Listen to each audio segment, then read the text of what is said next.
नमस्कार। मैंने लेवी 4 पर्व करना लेवी 4 पर्व 27 पद पढ़े धर्म कथा किछु गांधी सदापुर जहाँ न करने आज्ञा कौन सी कर्म करियारे जेबे साधारण लोकों मध्यरु कौन सी प्राणी भ्रांति रे पाप करी दोषी हुए वो से जो पाप करियोछि तार से पाप जेबे ताको ज्ञात करा जाए तेबे से जो पाप करियोछि तार से पाप निमंते एक निखुत छाकी उपहार आनिबो पुणी से पापार्थक बलिर मस्तकरे हस्त निर्भर दे होम बलि बोध करिया स्थान रे से पापार्थक बलि बोध करिबो तो ଯାଜକ ଅଗୁଳିରେ ତାର ରକ୍ତରୁ କିଛି ନେଇ ହୋମ ବେଦୀର ଶୃଙ୍ଗ ଉପରେ ଦେବ ଆଉ ତାର ସମସ୍ତ ରକ୍ତ ବେଦୀ ମୂଳରେ ଢାଳିବ ପୁଣି ମଙ୍ଗଳାର୍ଥକ ବଳିର ନିତ ମେଦ ତୁଲ୍ୟ ଏହାର ସକଳ ମେଦ ନେବ ତ ଯାଜକ ତୁଷ୍ଟିଜନକ ଆଗ୍ରହାର୍ଥେ ସଦାପ୍ରଭୁଙ୍କ ଉଦ୍ଦେଶ୍ୟରେ ବେଦୀ ଉପରେ ତାହା ଦଗ୍ଧ କରିବ ଏହି ରୂପେ ଯାଜକ ତାହା ନିମନ୍ତେ ପ୍ରାୟଶ୍ଚିତ କରିବ ତୋରେ ସେ କ୍ଷମା ପ୍ରାପ୍ତ ତ ଯେତେବେଳକୁ ଆମେ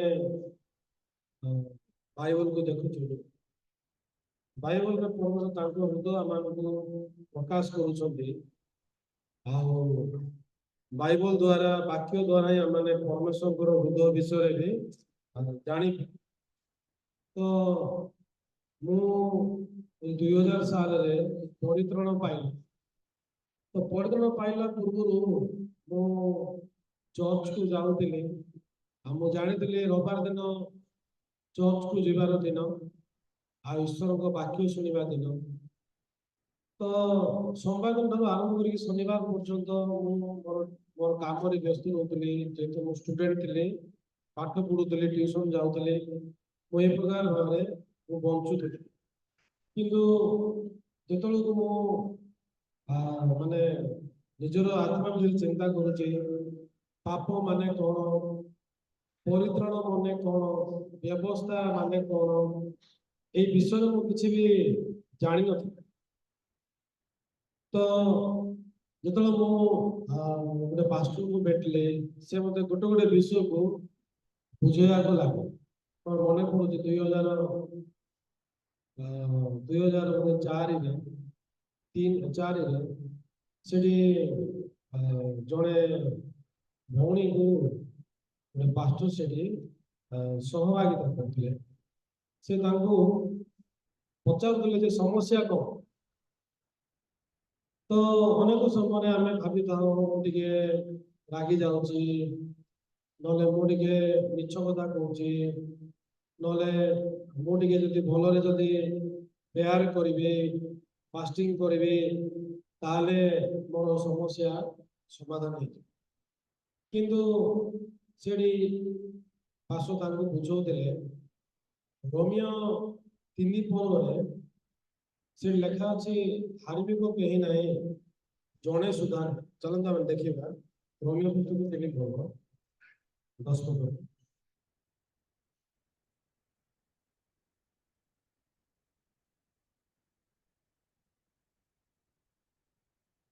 जेपरी लेखा अच्छे धार्मिक कहीं ना ना जड़े सुधा ना जे बुझे एपरी कहीं ना जे ईश्वर को अन्वेषण करे एपरी जड़े ना से माने समस्ते विपदरे जाई अछंती एक संगे आक्रमण होती जे सत्कर्म करे एपरी कहीं ना ना एपरी जड़े जड़े हेले ना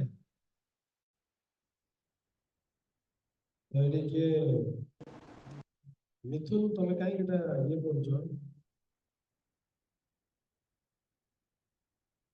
जूम को किए खेलो तो नहीं भाई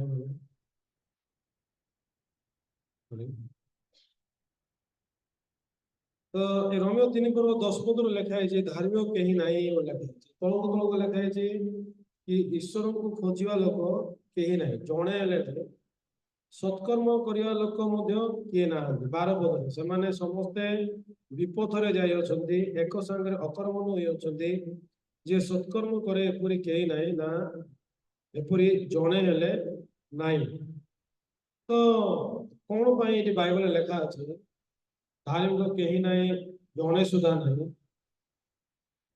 तो परमेश्वर तो देखुं आदम को जो आदम प्रकृत रे पापी जाइए पापी गले तो पापी मनुष्य ठारू धार्मिक लोक केवे जन्म हो पार पापी ठारू केवल पापी ही प्रकृत रे आसे तो जो आम बाइबल देखु रोमियो 5:12 पदरे से लेखा अच्छे अतएव जपटे जड़े लोक द्वारा पाप और पाप द्वारा मृत्यु जगत में प्रवेश कला आउ से प्रकार मृत्यु समस्त लोक प्रति घटिला जेणु समस्ते तो पाप कले तो ये लिखाई जपरी जड़े लोक द्वारा पाप और पाप द्वारा मृत्यु जगत में प्रवेश कला आउ से प्रकार मृत्यु समस्त लोक प्रति घटिला जेणु समस्ते तो पाप तो ये लिखाई कि आदम को दे जड़े लोक मैंने आदम को देकी पाप वो मृत्यु खाली पाप नहीं मृत्यु मत प्रवेश कला से प्रकार मृत्यु समस्त लोक प्रति घटिला समस्त लोक प्रति मृत्यु घटिला जेणु समस्त तो पाप कले तो समस्त प्रति मृत्यु घटिला बाइबल लिखाई जड़े लोक द्वारा तो जदि बाइबल कहूँ सब लोक मान प्रति मृत्यु घटिला ताल आम विश्वास करिया दरकार कौन जेहेतु आदम द्वारा पाप पाप पाप द्वारा मृत्यु आसे जेहेतु परमेश्वर कही सत्सत ज्ञान एक वृक्षर फल भोजन करिवो नाही जो दिन ताहा खाइबो से दिन नितांत मरिबो तो जेहेतु परमेश्वर कहले नितांत मरिबो बोली कहले तो सेठी मृत्यु आसे तो सेठी पास्टर से भौणी को कहले समस्या नहीं जे तमे रागी जाउच समस्या नहीं जे तमे लोभ करूच समस्या नहीं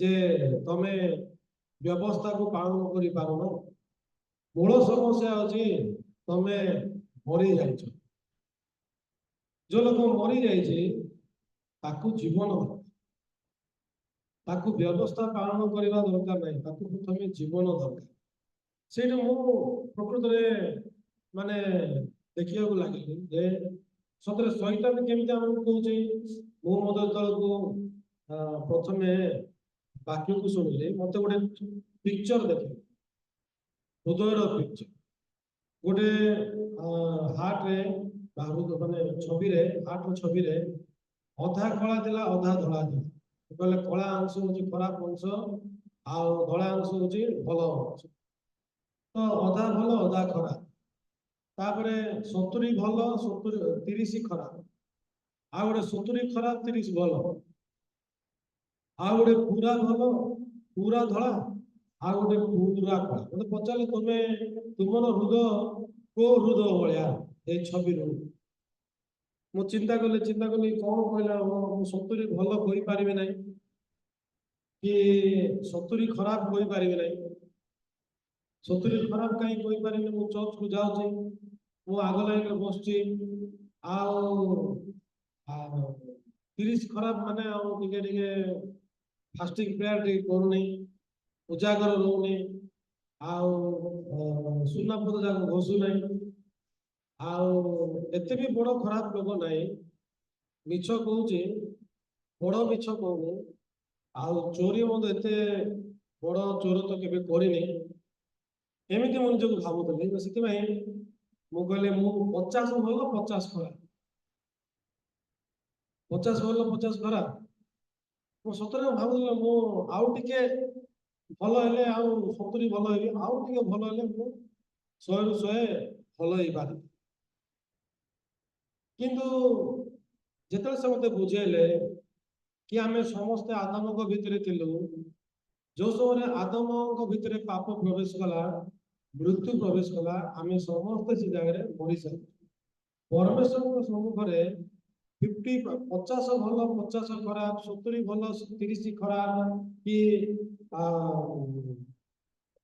70 खराब 30 भल कि ए प्रकार लोक मैंने किए नहांती एरा सब जाक मिछ परमेश्वर सम्मुखें पूरा भल नले पूरा खराब 100% खराब नले 100% धार्मिक से 50-50% लोक किए नहांती ତ ସେ ଜାଗାରେ ଗୋଟେ ବାଇବଲ ଗୋଟେ କାହାଣୀ ଅଛି, ଗୋଟେ ବାକ୍ୟ ଅଛି। ଯଦି ଆପଣ ମାନେ ମାଥ୍ୟୁ 7 ପର୍ବକୁ ଦେଖିବେ 17, 18, 19 ପଦରେ ସବୁ ଭଲ ଗଛ ଭଲ ଫଳ ଫଳେ, ଆଉ ମନ୍ଦ ଗଛ ମନ୍ଦ ଫଳ ଫଳେ। ଭଲ ଗଛ ମନ୍ଦ ଫଳ ଫଳି ନ ପାରେ, କିମ୍ବା ମନ୍ଦ ଗଛ ଭଲ ଫଳ ଫଳି ନ ପାରେ। ତ ବାଇବଲରେ ଦୁଇଟା ଗଛ ଅଛି, ଭଲ ଗଛ ଅଛି, ସେ କେବଳ ଭଲ ଫଳ ଫଳିବ।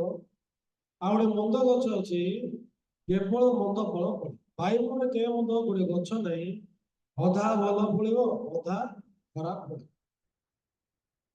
ତ ଅନେକ ସମୟରେ ଆମେ ଭଲ ବ୍ୟବହାରକୁ ଦେଖିକି ଆମେ ଠକି ହେଇଯାଉଛୁ। ନାଇଁ ମୁଁ ଭଲ ଅଛି ନା, ଖାଲି ତ ମୋ ପାଖରେ ଖରାପ ବିଷୟ ନାହିଁ। କିନ୍ତୁ ପ୍ରକୃତରେ ଯେତେବେଳେ ଆମେ ଦେଖୁଛୁ ଯଦି ଗୋଟେ ଗଛରେ ଆମ୍ବ ବି ଫଳିଛି, ପଣସ ଫଳିଛି, ସେଟା କେବେ ବି ସତ ଗଛ ହେଉନଥିବ। ନ୍ୟାଚୁରାଲ ପ୍ରୋସେସରେ ବା ମାନେ ପ୍ରାକୃତିକ ଭାବରେ ଯଦି ଗୋଟେ ଗଛ ଅଛି ଆମ୍ବ ଗଛ, ତାହେଲେ ସେ ଆମ୍ବ ଫଳିବ। ଆମ୍ବ ପଣସ ଗଛ କି ଆମ୍ବ ଆଉ ପଣସ ଫଳିଛି, ତାହେଲେ ହୁଏତ ମଣିଷ ସେଟା କଲମୀ କରୁଛି। କଲମୀ କଲେ ଏଇଟା ସମ୍ଭବ କି ନାହିଁ ମୁଁ କେବେ ଜାଣିନି। ନଚେତ ସେଟା ପ୍ଲାଷ୍ଟିକ ଗଛ, ମିଛ ଗଛ। ସତ ଗଛ ଦିଟା ଅଛି, ଗୋଟେ ହଉଛି ଭଲ ଗଛ ଭଲ ଫଳ ଫଳେ, ମନ୍ଦ ଗଛ ମନ୍ଦ ଫଳ ଫଳେ। ତାପରେ କ୍ଲିୟରଲି ଲେଖା ହେଇଛି ଭଲ ଗଛ ମନ୍ଦ ଫଳ ଫଳି ପାରିବ ନାହିଁ, କି ମନ୍ଦ ଗଛ କେବେ ଭଲ ଫଳ ଫଳି ପାରିବ ନାହିଁ। ହେଲେ ସେ ମତେ ପଚାରିଲେ ତମ ଭିତରେ ମନ୍ଦ ବିଷୟ ଅଛି ନା ନାହିଁ? ହଁ ଅଛି। ଯଦି ତମ ଭିତରେ ମନ୍ଦ ବିଷୟ ଅଛି, ତାହେଲେ ତୁମେ ହଉଛ ମନ୍ଦ ଗଛ। ନାଇଁ ଭଲ ବିଷୟ ବି ଅଛି, ନାଇଁ ଭଲ ବିଷୟ ଫଳି ପାରିବନି ମନ୍ଦ ଗଛ। ଭଲ ଗଛ ହଉଛି ଜଣେ, ସେ ହଉଛନ୍ତି ଯୀଶୁ ଖ୍ରୀଷ୍ଟ, ଯିଏକି ପବିତ୍ର ଆତ୍ମାରେ ଜନ୍ମ ନେଲେ, ତାଙ୍କ ପାଖରେ ପାପର ଲେଶ ମାତ୍ର ନାହିଁ। ବାକି ଯୀଶୁଙ୍କୁ ଛାଡ଼ିଦେଲେ ଏ ପୃଥିବୀରେ ସମସ୍ତେ ପାପର ବୀଜରେ ଜନ୍ମ ହେଇଛନ୍ତି, ଆଉ ସେମାନେ ମନ୍ଦ ଗଛ। ସେଇଟା ମୁଁ ଜାଣିପାରିଲି ଯେ ମୋର ବିବେକ ମତେ କହୁଛି ତୁ ଅଧା ଭଲ ଅଧା ଖରାପ, ଆଉ ତୁ ଏତେ ବି ଦୁଷ୍ଟ ଲୋକ ନାହିଁ ବୋଲି। ସବୁବେଳେ ମୁଁ ଏମିତି ଭାବୁଛି, କିନ୍ତୁ ପରମେଶ୍ୱରଙ୍କର ବାକ୍ୟରେ ଆମେ ଆମ ସମସ୍ତଙ୍କ ଭିତରେ ପାପ ପ୍ରବେଶ କରି ସାରିଛୁ। ତ ସେ ଗୋଟେ ଏକ୍ସାମ୍ପଲ ଦେଲେ ପାପ। ଯଦି କଲମକୁ ଆମେ ଦେଖିବା, ମୁଁ ଯଦି ଗୋଟେ ପେପର ବୋଲି ଭାବନ୍ତୁ, ଆପଣ ଦେଖିପାରୁଥିବେ ଟିକେ ବାହାରିଛି। ତ ଏତିକି ଟିକେ ଦେଖାଯାଉଛି, କିନ୍ତୁ ଏତିକି ବିଷୟ ଲୁଚିକି ଅଛି। ଏବେ ଦେଖିଲେ 50 ଦେଖାଯାଉଛି, 50 ଦେଖାଯାଉଛି। 50 ମାନେ 50 ଆଗ ସେମିତି ବିଷୟ ନାହିଁ। ଯେତେବେଳେ ଆମେ ଦେଖିବା ଏଇଟା ପୁରା ଦେଖାଯାଉଛି, ଆଉ ଦେଖିଲେ କମ ଦେଖାଯାଉଛି। ଯେପରିକି ଚନ୍ଦ୍ରକୁ ଦେଖୁଛନ୍ତି ଆପଣ ମାନେ, କେବେ ତ ପୁରା ଗୋଲ ଦେଖାଯାଉଛି, କେବେ ତ ଅଧା ଦେଖାଯାଉଛି। କଣ ଚନ୍ଦ୍ର ନିଜର ଆଲୋକ କଣ ନିଜର ଆକାରକୁ କଣ ପରିବର୍ତ୍ତନ କରିଥାଏ କି ପ୍ରତ୍ୟେକ ସମୟରେ? ଚନ୍ଦ୍ର ଆକାର ହଉଛି ଗୋଲ, ସେ କେବେ ନିଜର ଆକାରକୁ ଚେଞ୍ଜ କରେନି। କିନ୍ତୁ ସୂର୍ଯ୍ୟ ଆଉ ଚନ୍ଦ୍ର ମଝିରେ ତଳକୁ ପୃଥିବୀ ଆସୁଛି, ପୃଥିବୀର ଛାଇ ଯେହେତୁ ପଡୁଛି ଚନ୍ଦ୍ର ଉପରେ, ଆମକୁ କେତେବେଳେ କେତେବେଳେ ଅଧା ଦେଖାଯାଉଛି, କେତେବେଳେ କେତେବେଳେ ଗୋଟେ ମାନେ ଗାର ଭଳିଆ ଦେଖାଯାଉଛି, କେତେବେଳେ ପୁରା ସମ୍ପୂର୍ଣ୍ଣ ଗୋଲ ଦେଖାଯାଉଛି। ଠିକ ଯେମିତି ଚନ୍ଦ୍ର ଆକାର ଯଦିଓ ଗୋଲ, ତାର ଆକାର କେବେ ମଧ୍ୟ ବଦଳୁନି, କିନ୍ତୁ ଆମେ ଛାଇ ଅନୁସାରେ ତାକୁ ଆମେ ଦେଖୁଛୁ। ଠିକ ସେମିତି ପାପ ମଧ୍ୟ ସମସ୍ତଙ୍କ ପାଖରେ ଅଛି। କୋଉ କୋଉ ଲୋକଙ୍କ ପାଖରେ ଟିକେ ଦେଖାଯାଉଛି, କୋଉ କୋଉ ଲୋକଙ୍କ ପାଖରେ ବେଶୀ ଦେଖାଯାଉଛି। କିନ୍ତୁ ଟିକେ ଦେଖାଗଲେ ଯେ ଟିକେ ଅଛି ସେମିତି ବିଷୟ ନାହିଁ, ପୁରା ଅଛି। ଅତଏବ ଯେପରି ଜଣେ ଲୋକ ଦ୍ୱାରା ପାପ ଦ୍ୱାରା ମୃତ୍ୟୁ ଜଗତରେ ପ୍ରବେଶ କଲା, ସମସ୍ତ ପ୍ରତି ମୃତ୍ୟୁ ଘଟିଲା, ସମସ୍ତେ ତ ପାପ କଲେ। ଏ ଜଗତରେ କିଏ ଭଲ ପାପି ଖରାପ ପାପି ନାହାନ୍ତି। ଦୟାଳୁ ପାପି ଆଉ ରାଗି ପାପି ଏମିତି କିଏ ନାହାନ୍ତି। ଯେମିତିକି ଆମେ ଯଦି ଚଳଚ୍ଚିତ୍ର ଫିଲ୍ମ ଦେଖୁଛୁ, ସେ ଜାଗାରେ ହିରୋ ଅଛି ଆଉ ଭିଲିଆନ ଅଛି।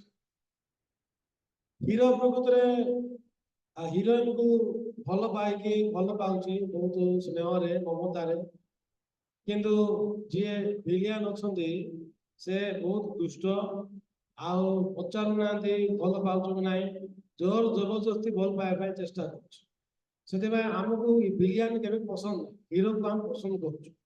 କିନ୍ତୁ ବାଇବଲ କଣ ଲେଖା ହେଇଛି, ଯେ କେହି କୌଣସି ସ୍ତ୍ରୀ ପ୍ରତି କାମ ଭାବରେ ଦୃଷ୍ଟିପାତ କରେ से ता सहित मने मने बेविचार कर सारा जगत दृष्टि देखिले आम मैंने हिरो को पसंद करवा आउ हिरो जमती कि सफल हम हिरोइन को पाइबा आम फिल्म देखला आम से सब आशा रखुच किंतु विलियन को आम घृणा कर सेमती हिरो जो मारुची न्याय मारुची विलियन से जिते मारे भलरे मारदे अल्प ताक मारना विलियन जो मारुची हिरो को आमको बहुत दया लगुच हे बेसी निष्ठुर से हाँ मनीष यही प्रकार भाग कर हिरो भल विलियन खराब किंतु परमेश्वर दृष्टि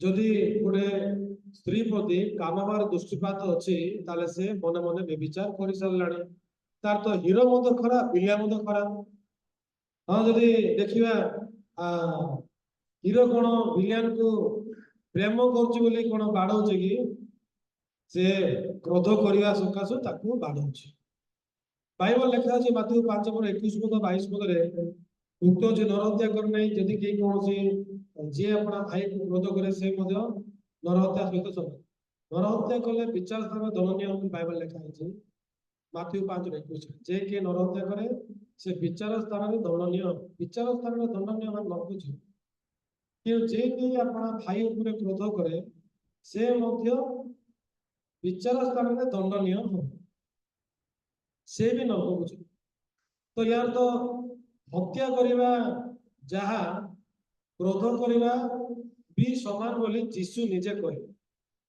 तो एमती कौन जे लोक नहीं जार हृदय कि क्रोध न था कि से बाड़ौ तो से जाना पागल हो से बिना अर्थ बाड़ हिरो जदि हिरो विलियन को बाड़ौची ता भीतर क्रोध अच्छी ना ना क्रोध अच्छी कहले से हत्या कर बाइबल मध्य आम देखी पार्छ अनेक से उदाहरण अच्छे कि कहवाई चाहूँगी कि परमेश्वर दृष्टि प्रत्येक मनुष्य से भितर पाप अच्छे तो से केते अपराध करते भूल काम करते भल काम कर प्रभु से देखुना बर प्रभु कहले भल गच भल फल फले मंद गच मंद फल फले भल गच मंद फल फली न पारे कि मंद गच भल फल फली न पारे जेकोसी गच भल फल न फले ताकू हणा जाए निआरे पका जाए तो से गोटे किसी जानी पारे जीशु ख्रीस्ट जे कि पवित्र आत्मा द्वारा मरियम को गर्भ में रहिले से पाखे पाप लेस मात्र नहीं बाइबल कहूँ पाखे कौन छलना ना विपरीत भाव मनीष पाखे छलना अच्छे छलना अच्छे मनीष पाखे पाप प्रवेश कर सारी से जानी पारे जदियो मोर आखिरे मु 50 भल 50 खराब किंतु परमेश्वर आखिरे मु पूरा पूरी 100% बंद मोर भल काम को परमेश्वर के भल काम बोली गणना करूना कहीं विषय कहे कारण आज जब आम लेवीय 4 पर्व पढ़लु 27 पद रु 31 पद पर्यंत ये पुरातन समय पुरातन नियम जदि गोटे मनीष परमेश्वर आज्ञा को लंघन करुचे तेबे से कौन करा से ताकू जब ज्ञात करा जाए ए विषय को आप देखो 27 लेवी पुस्तक 4:27 आ सदापुर जहाँ न को आज्ञा कर कौन सी कर्म करे साधारण लोक मध्य कौन सी प्राणी भ्रांति पाप कर दोषी हुए और से जो पाप कर तार से पाप जब ज्ञात करा जाए तेबे से जो पाप कर तार से पाप निमंते एक निखुंत छाकी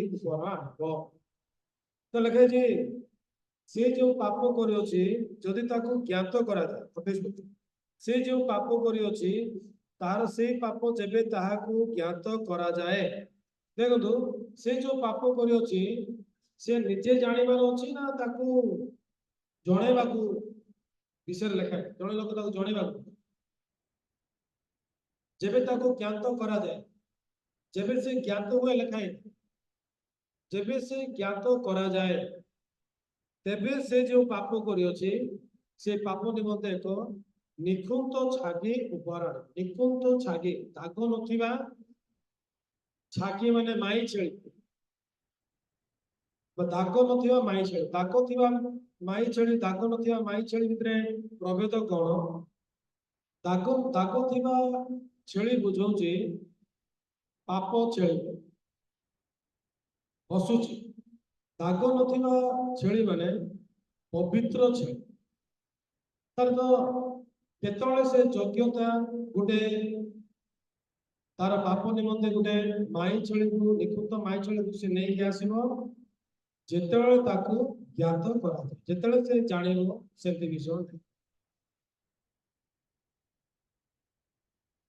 ଭାଇ ଭଉଣୀ ମୁଁ କହିବା ପାଇଁ ଚାହୁଁଛି ମୁଁ କେବେ ମଧ୍ୟ ବାଇବଲରେ ମୁଁ ଜାଣିନଥିଲି ମୁଁ କେମିତି ପାପି ମୁଁ ମିଛ କହୁଛି ରାଗୁଛି ଲୋଭ କରୁଛି ସେଥିପାଇଁ ମୁଁ ପାପି ବୋଲି ମୁଁ ଜାଣିଥିଲି କିନ୍ତୁ ବାଇବଲରେ ଆମେ କେମିତି ସମସ୍ତେ ପାପି ଜଣେ ଲୋକ ଦ୍ୱାରା ରୋମିଓ 5:12 ଜଣେ ଲୋକ ଦ୍ୱାରା ପାପ ଜଗତରେ ପ୍ରବେଶ କଲା ଓ ପାପ ଦ୍ୱାରା ମୃତ୍ୟୁ ଜଗତରେ ପ୍ରବେଶ କଲା ସେ ପ୍ରକାର ମୃତ୍ୟୁ ସମସ୍ତଙ୍କ ପ୍ରତି ଘଟିଲା ଜଣେ ସମସ୍ତ ପାପ କଲେ ଜଣେ ଲୋକ ଦ୍ୱାରା ପାପ ପଶିଲା ସମସ୍ତେ ପାପ କଲେ ଯେତେବେଳେ ଜଣେ ଲୋକ ଭିତରେ ପାପ ପ୍ରବେଶ କଲା ସମସ୍ତେ ନଥିଲେ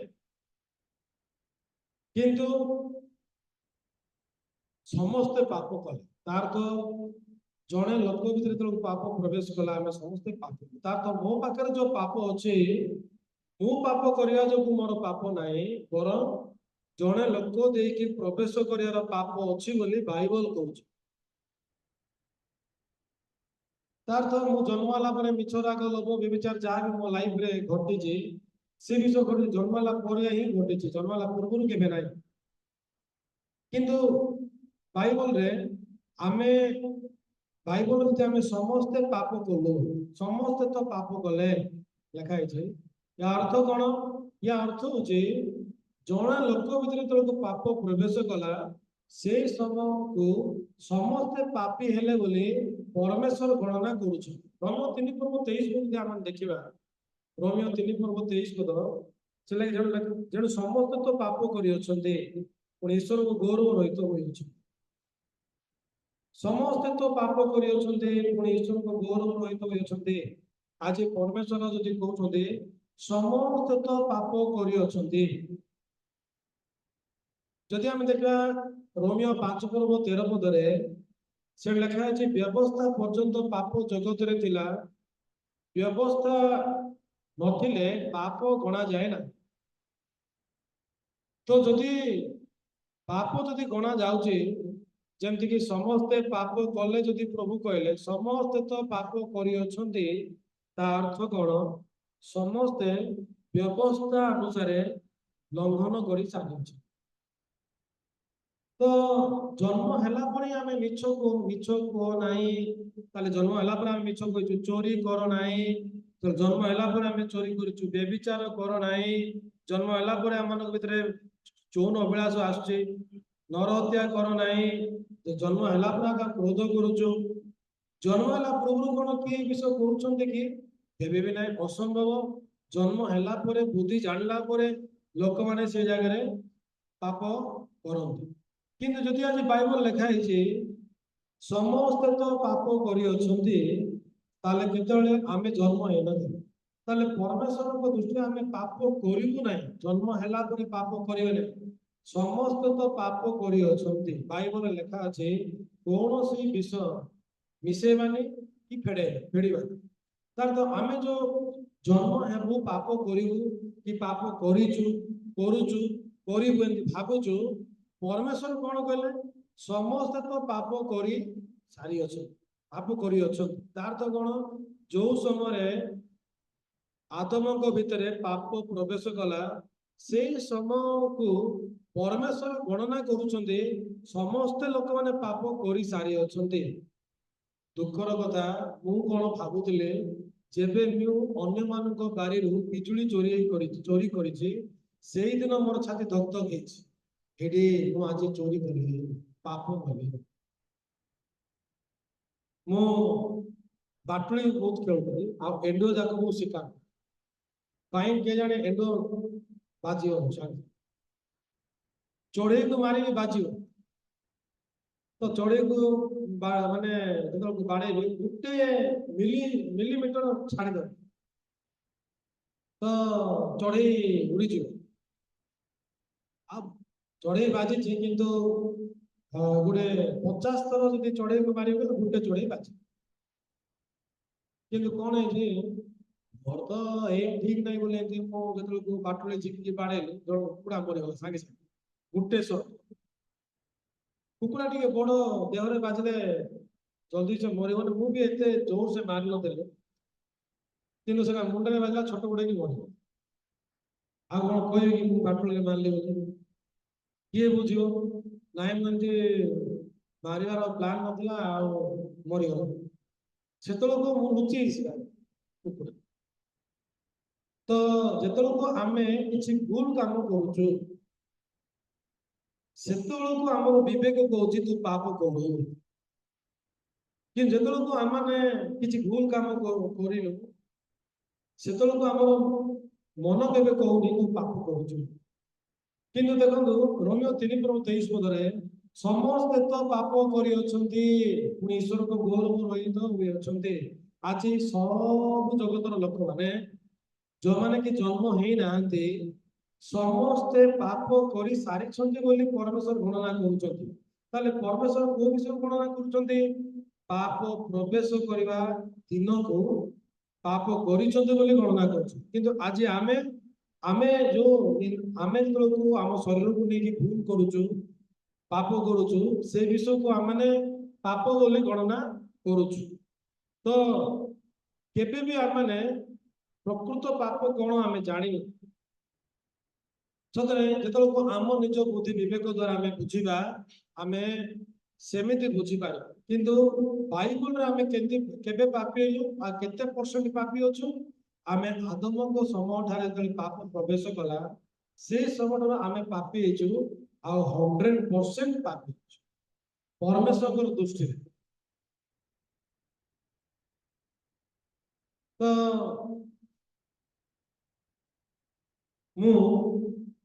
मुझे अनेक मो जीवन में पाप कर किंतु गोटे भूल शिक्षा शुणी कौन आम जदि 10 आज्ञा पालन करवा मैंने धार्मिक हवा ना आम पाप क्षमा हम ये जगत जड़े लोक अपराध करके दौड़ी जाए 20 वर्ष पर फेरला से अपराध से जेल को ये जगत नियम एत कड़ा कड़ी ताले परमेश्वर नियम केते कड़ा है पापर वेतन मृत्यु किंतु मोर गोटे भूल धारणा थिला नाई मु क्षमा मांगले प्रभु क्षमा देवे मु क्षमा मांगिया चेष्टा करते ठीक अच्छे क्षमा मांगे क्षमा मिल लिखाई बाइबल किंतु प्रश्न हूँ कौन जो पाप काम मनीष कर सारी से पाप कौन विचार को आसबनी कि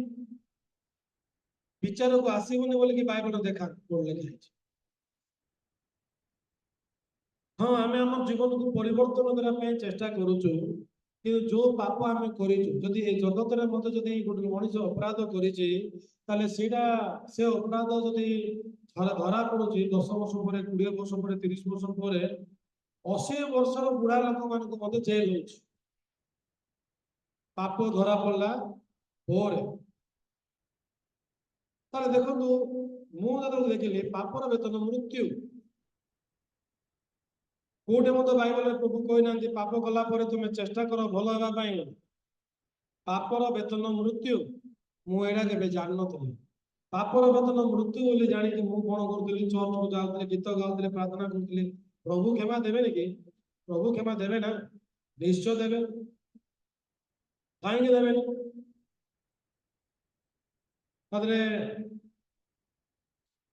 मु पाप कौन भी जान नी पापर वेतन मृत्युर अर्थ कौन मुझे जान नी किंतु ईश्वर वाक्य रूपक आलुओ द्वारा ईश्वर वाक्य द्वारा मुझे जानी पारे जे मु जो मिछ कहे चोरी करी लोभ करी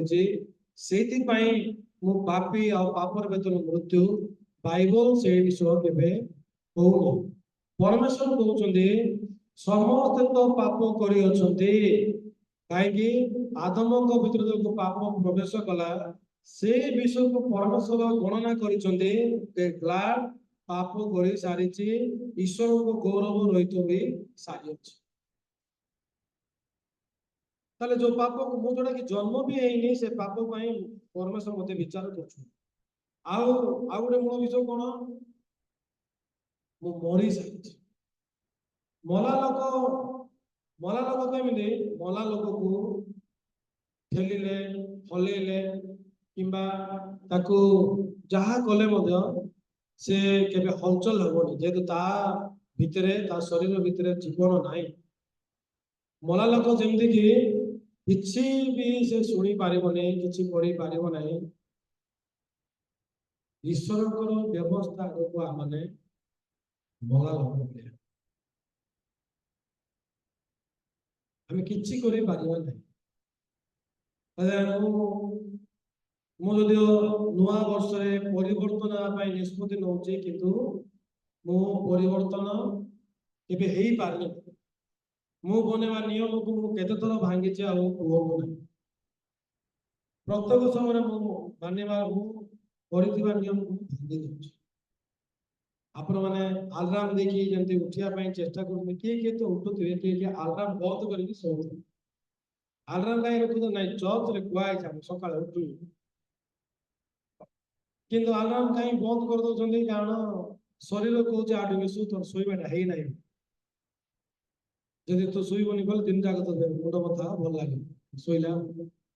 ବେଳେ ବେଳେ ମୁଁ ବି ସେମିତି କରେ, ମୁଁ ଆଜି ଭଲରେ ଶୋଇଲି ଟିକେ ଶୋଇବା, କିନ୍ତୁ ମୁଁ କହିବା ପାଇଁ ଚାହୁଁଛି ମୁଁ ମୋ ଜୀବନରେ ଅନେକ ନିଷ୍ପତ୍ତିକୁ ମୁଁ ଭାଙ୍ଗିଛି। ଆଜିଠାରୁ ମୁଁ ବାଇବଲ ପଢିବିନି, ଆଜିଠାରୁ ମୁଁ ଭୁଲ କାମ କରିବିନି, ଆଜିଠାରୁ ମୁଁ ମିଛ କହିବିନି, ଆଜିଠାରୁ ମୁଁ ରାଗିବିନି, ଲୋଭ କରିବିନି, ମୁଁ ପୁରା ପରିବର୍ତ୍ତନ ଦେବି। ମୁଁ କେବେ ଜାଣିପାରୁନି କାହିଁକି ମୁଁ ଚେଷ୍ଟା କରିବା ସତ୍ତ୍ୱେ ମଧ୍ୟ ପରିବର୍ତ୍ତନ ହୋଇ ପାରିନଥିଲି। ଯେହେତୁ ମଣିଷ ଭିତରେ ପାପ ପ୍ରବେଶ କରି ସାରିଛି, ମଣିଷ ମରି ଯାଇଛି, ଈଶ୍ୱରଙ୍କ ବ୍ୟବସ୍ଥା ଆଡକୁ ଆମେ ଗୋଟେ ଡେଡ ବଡି ଭଳିଆ କିଛି କରିପାରିବା ନାହିଁ। ତାର ତ ଦଶ ଆଜ୍ଞା ପାଳନ କରିବା ପାଇଁ ଚେଷ୍ଟା କରିବା ଦରକାର, ଭଲ କାମ କରିବା ଦରକାର ନା। ପ୍ରଥମେ ଗୋଟେ ମଲା ଲୋକକୁ ଜୀବନ ଦରକାର, ଗୋଟେ ମଲା ଲୋକକୁ କେବଳ ଜୀବନ ଦରକାର। ଦେଖନ୍ତୁ ଯାହା ଯାହା ମୁଁ ଆପଣଙ୍କୁ କହୁଛି, ମୁଁ ଏ ବିଷୟ କେବେ ମଧ୍ୟ ନିଜ ଜ୍ଞାନ ନିଜ ବୁଦ୍ଧି ଦ୍ଵାରା ମୁଁ କେବେ ଜାଣିନଥିଲି। ତ ଜନ 5:25 ଯଦି ଆମେ ଦେଖିବା, ଜନ 5:25 କଣ ଲେଖା ହେଇଛି, ଜନ 5:25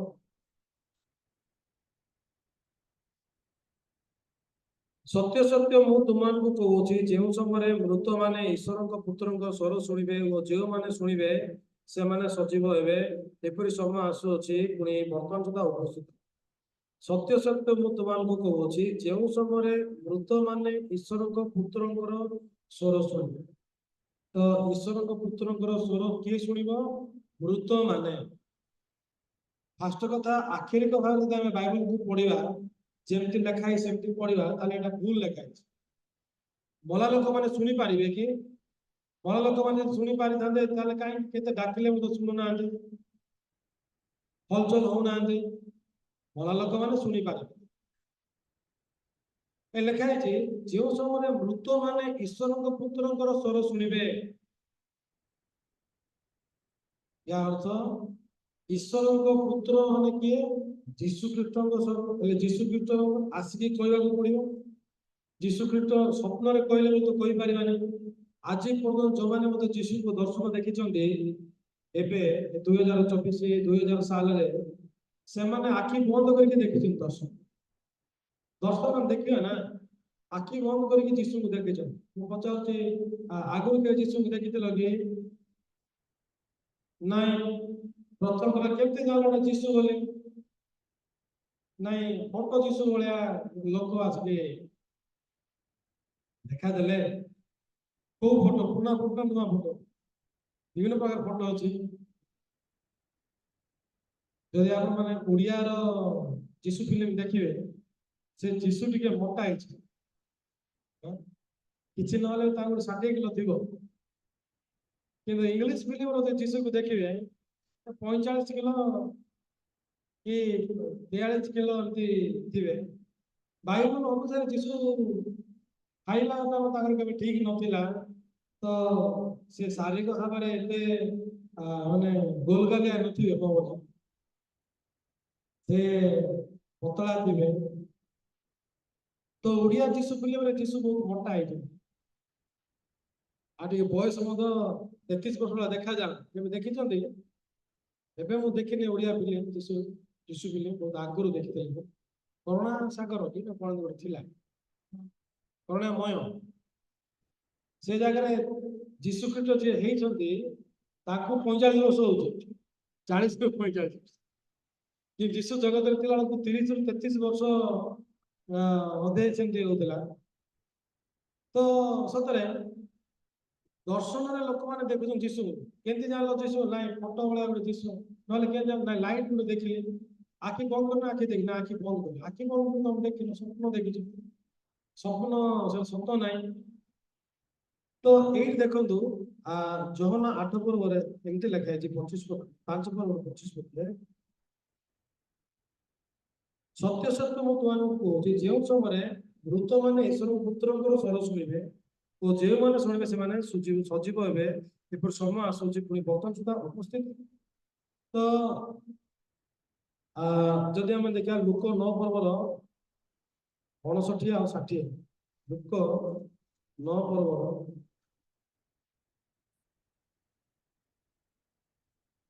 59 ଆଉ 60, ପୁଣି ସେ ଆଉ ଜଣଙ୍କୁ କହିଲେ ମୋର ଅନୁଗମନ କର, କିନ୍ତୁ ସେ କହିଲେ ପ୍ରଥମେ ଯାଇ ମୋର ପିତାଙ୍କୁ ସମାଧି ଦେବା ନିମନ୍ତେ ମୋତେ ଅନୁମତି ଦିଅନ୍ତୁ।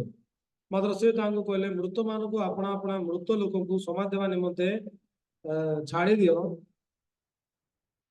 କିନ୍ତୁ ତୁମେ ଯାଇ ଈଶ୍ୱରଙ୍କ ରାଜ୍ୟ ପ୍ରଚାର। ଯୀଶୁ ଜଣକୁ ଡାକୁଛନ୍ତି ମୋର ପଛରେ ଆସ, ସେ କହୁଛନ୍ତି ପ୍ରଥମେ ମୋର ପିତାଙ୍କୁ ସମାଧି ଦେବା ପାଇଁ ମୋତେ ଛାଡ଼ି ଦିଅନ୍ତୁ, ତାପରେ ମୁଁ ଆସିବି। ଯୀଶୁ କହିଲେ ମୃତମାନଙ୍କୁ ଆପଣା ଆପଣା ମୃତ ଲୋକଙ୍କୁ ସମାଧି ଦେବା ନିମନ୍ତେ ଛାଡ଼ି ଦିଅ, ତୁମେ ଆସି ଈଶ୍ୱରଙ୍କ ରାଜ୍ୟ ପ୍ରଚାର। ମୃତମାନଙ୍କୁ ଆପଣା ଆପଣା ମୃତ ଲୋକଙ୍କୁ ସମାଧି ଦେବା ନିମନ୍ତେ ଛାଡ଼ି ଦିଅ। ଦେଖନ୍ତୁ ମୁଁ ଆଉ ବେଶୀ ଦ୍ୱନ୍ଦ କରିବା ପାଇଁ ଚାହେଁନି। ଯେତେବେଳେ ଗୋଟେ ଲୋକ ମୃତ୍ୟୁବରଣ କରୁଛନ୍ତି, ଯେଉଁମାନେ ତାଙ୍କୁ ସମାଧି ନେବା ପାଇଁ ଯାଉଛନ୍ତି, ସେମାନେ ମଲା ଲୋକମାନେ ନା ବଞ୍ଚିବା ଲୋକମାନେ?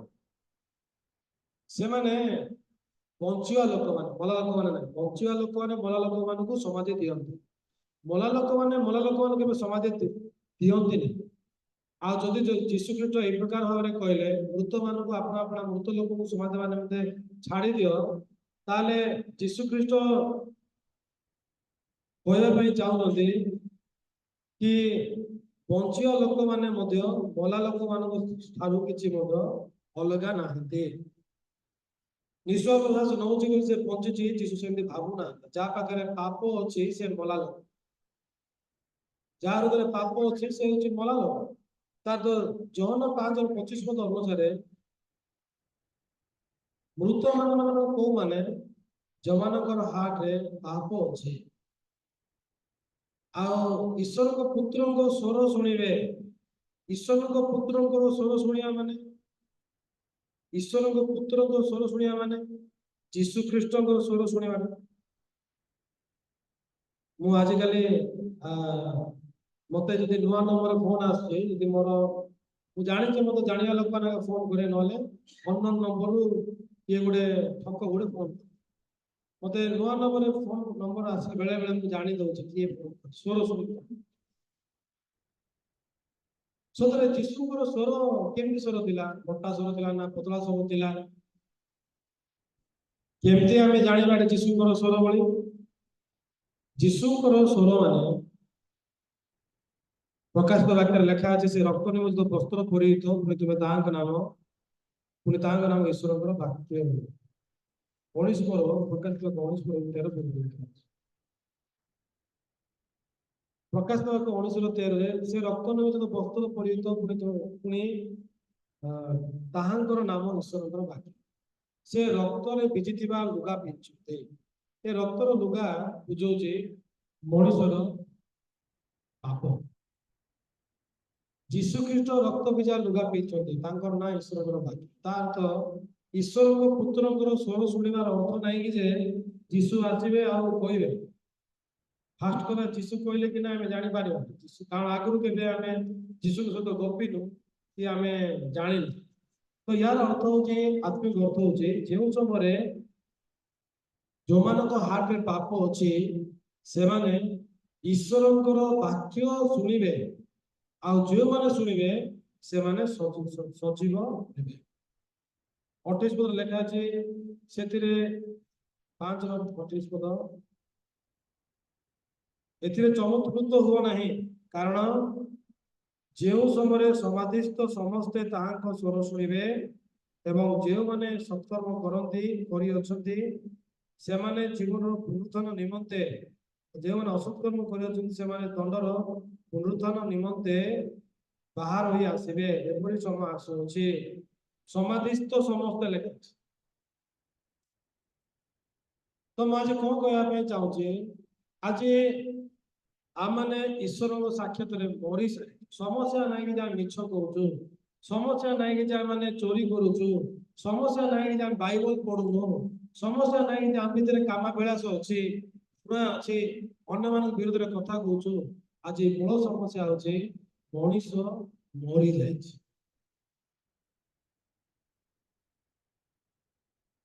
जीवन दरकार मला लोक से ता भीतर जीवन ही ना से किसी करि पारि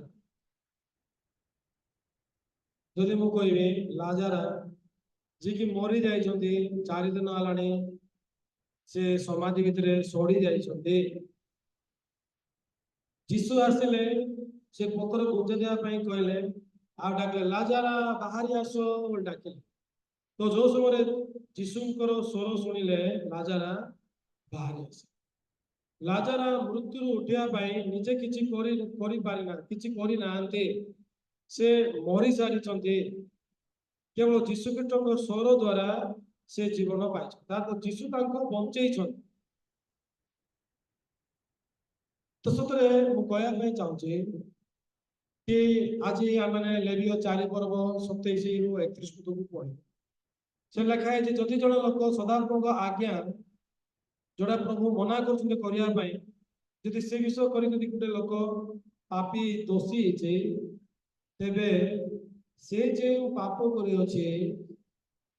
जेबे ताको ज्ञात करा जाए तेबे से जो पाप कर से निखुंत छागी उपहार आनी पाप क्षमा होगापाई दुईटा जिनस दरकार फास्ट हूँ गोटे पापी दरकार तापर गोटे पवित्र माई छेड़ी निखुंत माई छेड़ी दरकार सेमती जीशु जीशुंकर माने आम आमे भी पाप मुक्त होगापाई आम मानक प्रथमे पाप करिवार अछि ना आमे समस्ते पाप कर सारी अच्छु आउ कौन दरकार जीशु ख्रीष्टर आवश्यकता अच्छे किंतु मु कहवाई चाहूचे पापी केबे पाप को चिन्ह पारिबो नाही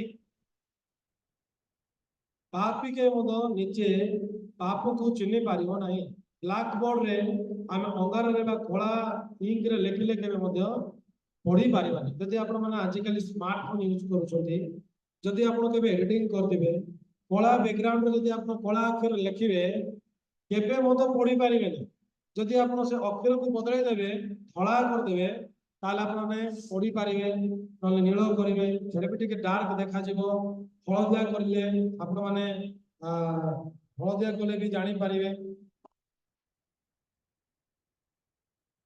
किंतु कला को कला चिन्हबनी कला को धला चिन्हब बहुत माने आश्चर्य विषय और बहुत सत्य विषय कौन धार्मिक धार्मिक ही केवल पाप को चिन्ह पार पापी के पाप को चिन्ह पार ना से तो पाप रे बुड़ी के से केंती पाप को चिन्ह पार से मु कहवाई चाहूँगी मु जदियो मोर भूल को लेकिन अनुताप करुली क्रंदन करुली निष्पत्ति नौली मुझुली मु चेष्टा कले बदली जीवी बोली भावुली किंतु मु कहवाई चाहूँगी मनीष केबे तार व्यथर पापी है तार हृदय पाप प्रवेश कर सारी आ शैतान सब पापाभिलाष आम हृदय ଦଉଥାଏ। ପ୍ରତ୍ୟେକ ସମୟରେ ଶୈତାନ ପାପାଭିଳାଷ ଗୁଡ଼ିକ ଆମକୁ ଦଉଛି କ୍ରମାଗତ। ଏ ପାପାଭିଳାଷ ଯାକ ଆମ ବିବେକକୁ ଆସୁଛି, ଆମ ବିବେକ ଆମମାନଙ୍କୁ ଦୋଷୀକୃତ କରୁଛି। ମୁଁ ଏ ବିଷୟ କେବେ ଜାଣିନଥିଲି କି ମୁଁ କେବେ ମଧ୍ୟ ଭାବିନଥିଲି। ମୁଁ ଭାବୁଥିଲି ମୁଁ ପାପ କରିଛି ସେଥିପାଇଁ ପାପୀ। ଆଜି ସମସ୍ତେ ତ ପାପ କରି ଅଛନ୍ତି, ପ୍ରଭୁ ଜଣେଇଲେ ଆରେ ମୁଁ ତ ଜନ୍ମ ହେଇନଥିଲି କେମିତି ପାପ କଲି? ତା ଅର୍ଥ ପରମେଶ୍ୱର ଆଦମଙ୍କ ଭିତରେ ତାଙ୍କୁ ପାପ ପ୍ରବେଶ କଲା, ସେଇ ସମୟରେ ଗ୍ଲାଡ ଭିତରେ ମଧ୍ୟ ପାପ ପ୍ରବେଶ କରି ସାରିଅଛି। ପାପ ଅଛି ମାନେ ସେ ପାପ କରି ସାରିଛି। ସମସ୍ତେ ପାପ କଲେ, ସମସ୍ତେ ପାପ କରିସାରିଲେ ବି କଣ ଦରକାର? ଏବେ ଆଉ କିଛି ଦରକାର ନାହିଁ, ପାପ ମୃତ୍ୟୁ ନରକ ଯିବା ଦରକାର। ସେଥିପାଇଁ ପରମେଶ୍ୱର କଣ କଲେ? ଆମମାନଙ୍କୁ ନରକକୁ ନ ନେବା ପାଇଁ, ନରକରୁ ଉଦ୍ଧାର କରିବା ପାଇଁ ସେ କଣ କଲେ? ନିଜର ଦ୍ୱିତୀୟ ପୁତ୍ରଙ୍କୁ ବଳି ଦେବା ପାଇଁ ନିଷ୍ପତ୍ତି ନେଲେ। ଆଉ ତାଙ୍କର ବଳିଦାନ ଦ୍ୱାରା ଆମମାନଙ୍କର ପାପରୁ ଆମକୁ କ୍ଷମା ଦେଇଛନ୍ତି, ଆମମାନଙ୍କୁ ପବିତ୍ର କରିଛନ୍ତି, ଆମମାନଙ୍କୁ ପବିତ୍ର ଆତ୍ମାକୁ ମଧ୍ୟ ସେ ଦେଇଛନ୍ତି ବୋଲି ବାଇବଲ ଲେଖା ଅଛି। କିନ୍ତୁ ମୁଁ ଆଜି କହିବା ପାଇଁ ଚାହୁଁଛି, ଆଜି ମୁଁ ଯେତେ ଲୋକଙ୍କୁ ମଧ୍ୟ ପଚାରେ, ଭାଇ ତମେ କି ତୁମ ପରିତ୍ରାଣର ସାକ୍ଷ୍ୟ ଦିଅ। ଆଜ୍ଞା ମୁଁ ବହୁତ ଦୁଷ୍ଟ ଥିଲି, ବହୁତ ଖରାପ ଥିଲି, ପ୍ରଭୁଙ୍କୁ କେବେ ଭୟ କରୁନଥିଲି, ଚର୍ଚ୍ଚ କେବେ ଯାଉନଥିଲି, ବେଶୀ ଖରାପ ଥିଲି। ସମସ୍ତଙ୍କ ଆଡକୁ ମୋର ବହୁତ ଖରାପ ଦୃଷ୍ଟି ଥିଲା, ମା ଭଉଣୀ ମାନଙ୍କ ଆଡକୁ। ମଦ ବହୁତ ପିଉଥିଲି, ଗଣ୍ଡଗୋଳ ଲାଗୁଥିଲି, କେବେ ଚର୍ଚ୍ଚ ଯିବାର ନାହିଁ, ଡିସେମ୍ବର ନାହିଁ, କିଛି ନାହିଁ। ଗୋଟେ ଦିନ ଗୋଟେ ପ୍ରାର୍ଥନା ଚାଲିଥିଲା, ମୋର ମନ କଲା ଟିକେ ଯା ଯା ଯା ବୋଲି କହିଲା, ମୁଁ ଯାଇକି ବସିଲି। ପ୍ରାର୍ଥନା ଚାଲିଛି, ହଠାତ୍ ମତେ ବହୁତ ଝାଳ ବାହାରିଲା, ବହୁତ ଝାଳ ବାହାରିଲା। ଆଉ ସେଇଠୁ ମତେ ଗୋଟେ ସ୍ୱର ଗୋଟେ ଆସିଲା, ପୁଅ ତୋର ସବୁ ପାପ ମୁଁ ସଫା କରିଦେଲି, ତୁ ମୋର। ସେଇ ସମୟ ଠାରୁ ମୋର ହୃଦୟ ହାଲକା ହାଲକା ଲାଗିଲା। ଆଉ ମୁଁ ସେଇ ଦିନଠାରୁ ଆରମ୍ଭ କରିକି ମଦ ପୁଡ଼ିଆ ଯାହା ଅଛି ସବୁ ଛାଡ଼ିଦେଲି। ବାଇବଲ କଲେଜକୁ ଗଲି, ଆଉ ସେଠି 2 ବର୍ଷ 3 ବର୍ଷ ଟ୍ରେନିଂ ନେଲା ପରେ ଈଶ୍ୱର ମତେ ଆହ୍ୱାନ କଲେ, ଆଉ ମୁଁ ଆଜି ପ୍ରଭୁଙ୍କ ସେବା କାର୍ଯ୍ୟ କରୁଛି। ଯେତିକି ମୁଁ ସାକ୍ଷ୍ୟକୁ ଶୁଣିଛି, ସେମାନେ ବ୍ୟବହାର ପରିବର୍ତ୍ତନକୁ କେନ୍ଦ୍ର କରି କହୁଛନ୍ତି ଆମେ ମନ ପରିବର୍ତ୍ତନ କରିଅଛୁ। କିନ୍ତୁ ମୁଁ କହିବା ପାଇଁ ଚାହେଁ, ପ୍ରକୃତରେ ମୁଁ ମଧ୍ୟ କେବେ ଜାଣିନଥିଲି। ମୁଁ ମରି ଯାଇଛି। ମଲା ଲୋକକୁ ଜୀବନ ଦରକାର। ସେ ମରି ଯାଇଛି, ପାପ ବଞ୍ଚିଛି, ସେ କିଛି କରିପାରିବନି। ଆମେ ଗୋଟେ ମଣିଷ କିଛି କରିପାରିବାନି। ସତରେ ମୁଁ ଗୋଟେ ଭଉଣୀ ସହିତ ଈଶ୍ୱରଙ୍କ ଦାସ ପାଷ୍ଟର ସହଭାଗିତା କରିବା ବିଷୟରେ କହୁଥିଲି। ସେ ଭଉଣୀକୁ କହିଲେ, ଯେତେବେଳକୁ ତୁ ମରି ସାରିଛୁ, ସମସ୍ୟା ତୁ ମରି ସାରିଛୁ, ତୋ ଭିତରେ ଜୀବନ ନାହିଁ। 10 ଆଜ୍ଞା ପାଳନ କରିପାରୁନୁ, ସେଟା ପ୍ରୋବ୍ଲେମ ନାହିଁ। ମିଛ କହିଲୁ, ପ୍ରୋବ୍ଲେମ ନାହିଁ। ବେବିଚାର ଚିନ୍ତା, ପ୍ରୋବ୍ଲେମ ନାହିଁ। ହତ୍ୟା ଘୃଣା, ପ୍ରୋବ୍ଲେମ ନାହିଁ। କିଛି ପ୍ରୋବ୍ଲେମ ନାହିଁ। ପ୍ରୋବ୍ଲେମ ହଉଛି ତୁ ମରି ସାରିଛୁ। ରୋମେ 8 ପଦ ଯଦି ଆମେ ଦେଖିବା, ରୋମେ 8 ପଦ ଲେଖା ଅଛି 2 ପଦ। କାରଣ ଜୀବନଦାୟକ ଆତ୍ମାଙ୍କ ବ୍ୟବସ୍ଥା ଖ୍ରୀଷ୍ଟ ଯୀଶୁଙ୍କ ସହଭାଗିତାରେ ତୁମକୁ ପାପ ଓ ମୃତ୍ୟୁଦାୟକ ବ୍ୟବସ୍ଥାରୁ ମୁକ୍ତ କରିଅଛି। ଯେଣୁ ଶରୀର ସକାଶେ ଦୁର୍ବଳ ହେବାରୁ ବ୍ୟବସ୍ଥା ଯାହା ସାଧନ କରିପାରିଲା ନାହିଁ, ତାହା ଈଶ୍ୱର ଆପଣା ପୁତ୍ରଙ୍କୁ ପାପ ଓ ଶରୀର ସାଦୃଶ୍ୟରେ ପାପ ବିନାଶ ନିମନ୍ତେ ପ୍ରେରଣ କରି ଶରୀରରେ ପାପକୁ ଦଣ୍ଡାଜ୍ଞା ଦେଲେ। ଜୀବନଦାୟକ ଆତ୍ମାଙ୍କ ବ୍ୟବସ୍ଥା, ଏଠି 2ଟା ବ୍ୟବସ୍ଥା ଅଛି। ଗୋଟେ ହଉଛି 2 ପଦରେ ଜୀବନଦାୟକ ଆତ୍ମାଙ୍କ ବ୍ୟବସ୍ଥା ଖ୍ରୀଷ୍ଟ ଯୀଶୁଙ୍କ ସହଭାଗିତାରେ ତୁମକୁ ପାପ ଓ ମୃତ୍ୟୁଦାୟକ ବ୍ୟବସ୍ଥାରୁ ମୁକ୍ତ କରିଅଛି। ये जीवनदायक आत्माଙ୍କ ବ୍ୟବସ୍ଥା, ଜୀବନଦାୟକ ଆତ୍ମାଙ୍କ ବ୍ୟବସ୍ଥା। କାହିଁକି ଜୀବନଦାୟକ ଆତ୍ମା ବିଷୟରେ ଲେଖା ହେଇଛି? ଯଦି ଆମେ ପ୍ରଥମ କରନ୍ଥୀୟ 15 ପର୍ବ 45 ପଦକୁ ଦେଖିବା, ଆଉ ଆମେ ରୋମିଓକୁ ଫେରିବା। ପ୍ରଥମ କରନ୍ଥୀୟ 15 ପର୍ବ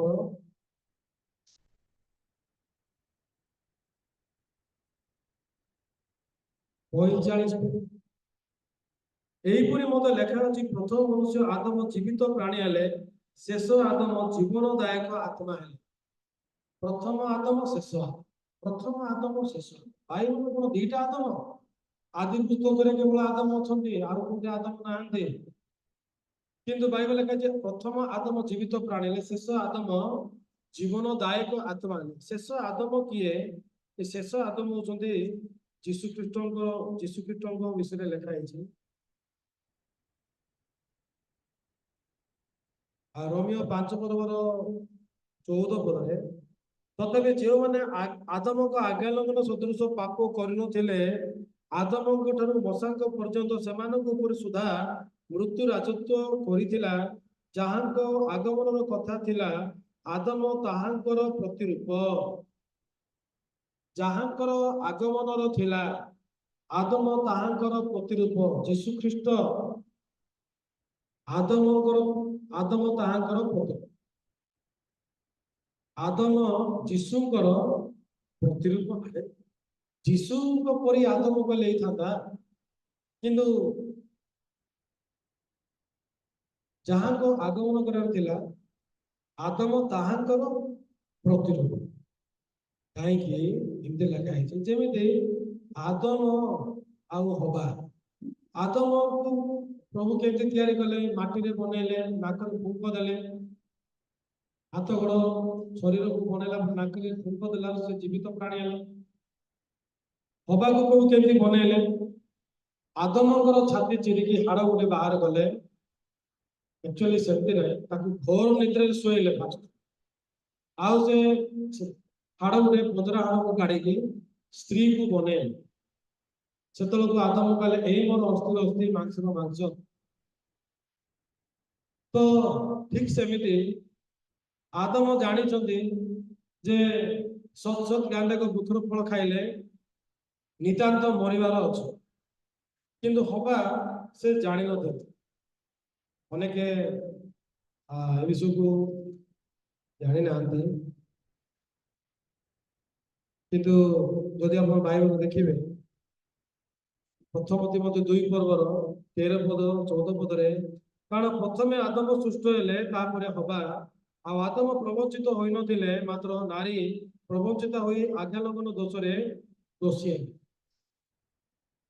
ଏଠି ଲେଖା ହେଇଛି ବାଇବଲରେ, ଆଦମ ପ୍ରଥମେ ତିଆରି ହେଲେ, ତାପରେ ହବା। ଆଦମ ପ୍ରବଞ୍ଚିତ ହୋଇନଥିଲେ, ନାରୀ ପ୍ରବଞ୍ଚିତ ହେଇଥିଲେ। ଯଦି ସେ ପ୍ରବଞ୍ଚିତ ହୋଇନଥିଲେ, ତାହେଲେ ଯୋଉ ଫଳଟା ଖାଇଲେ, ସେ ଜାଣିକି ଖାଇଲେ।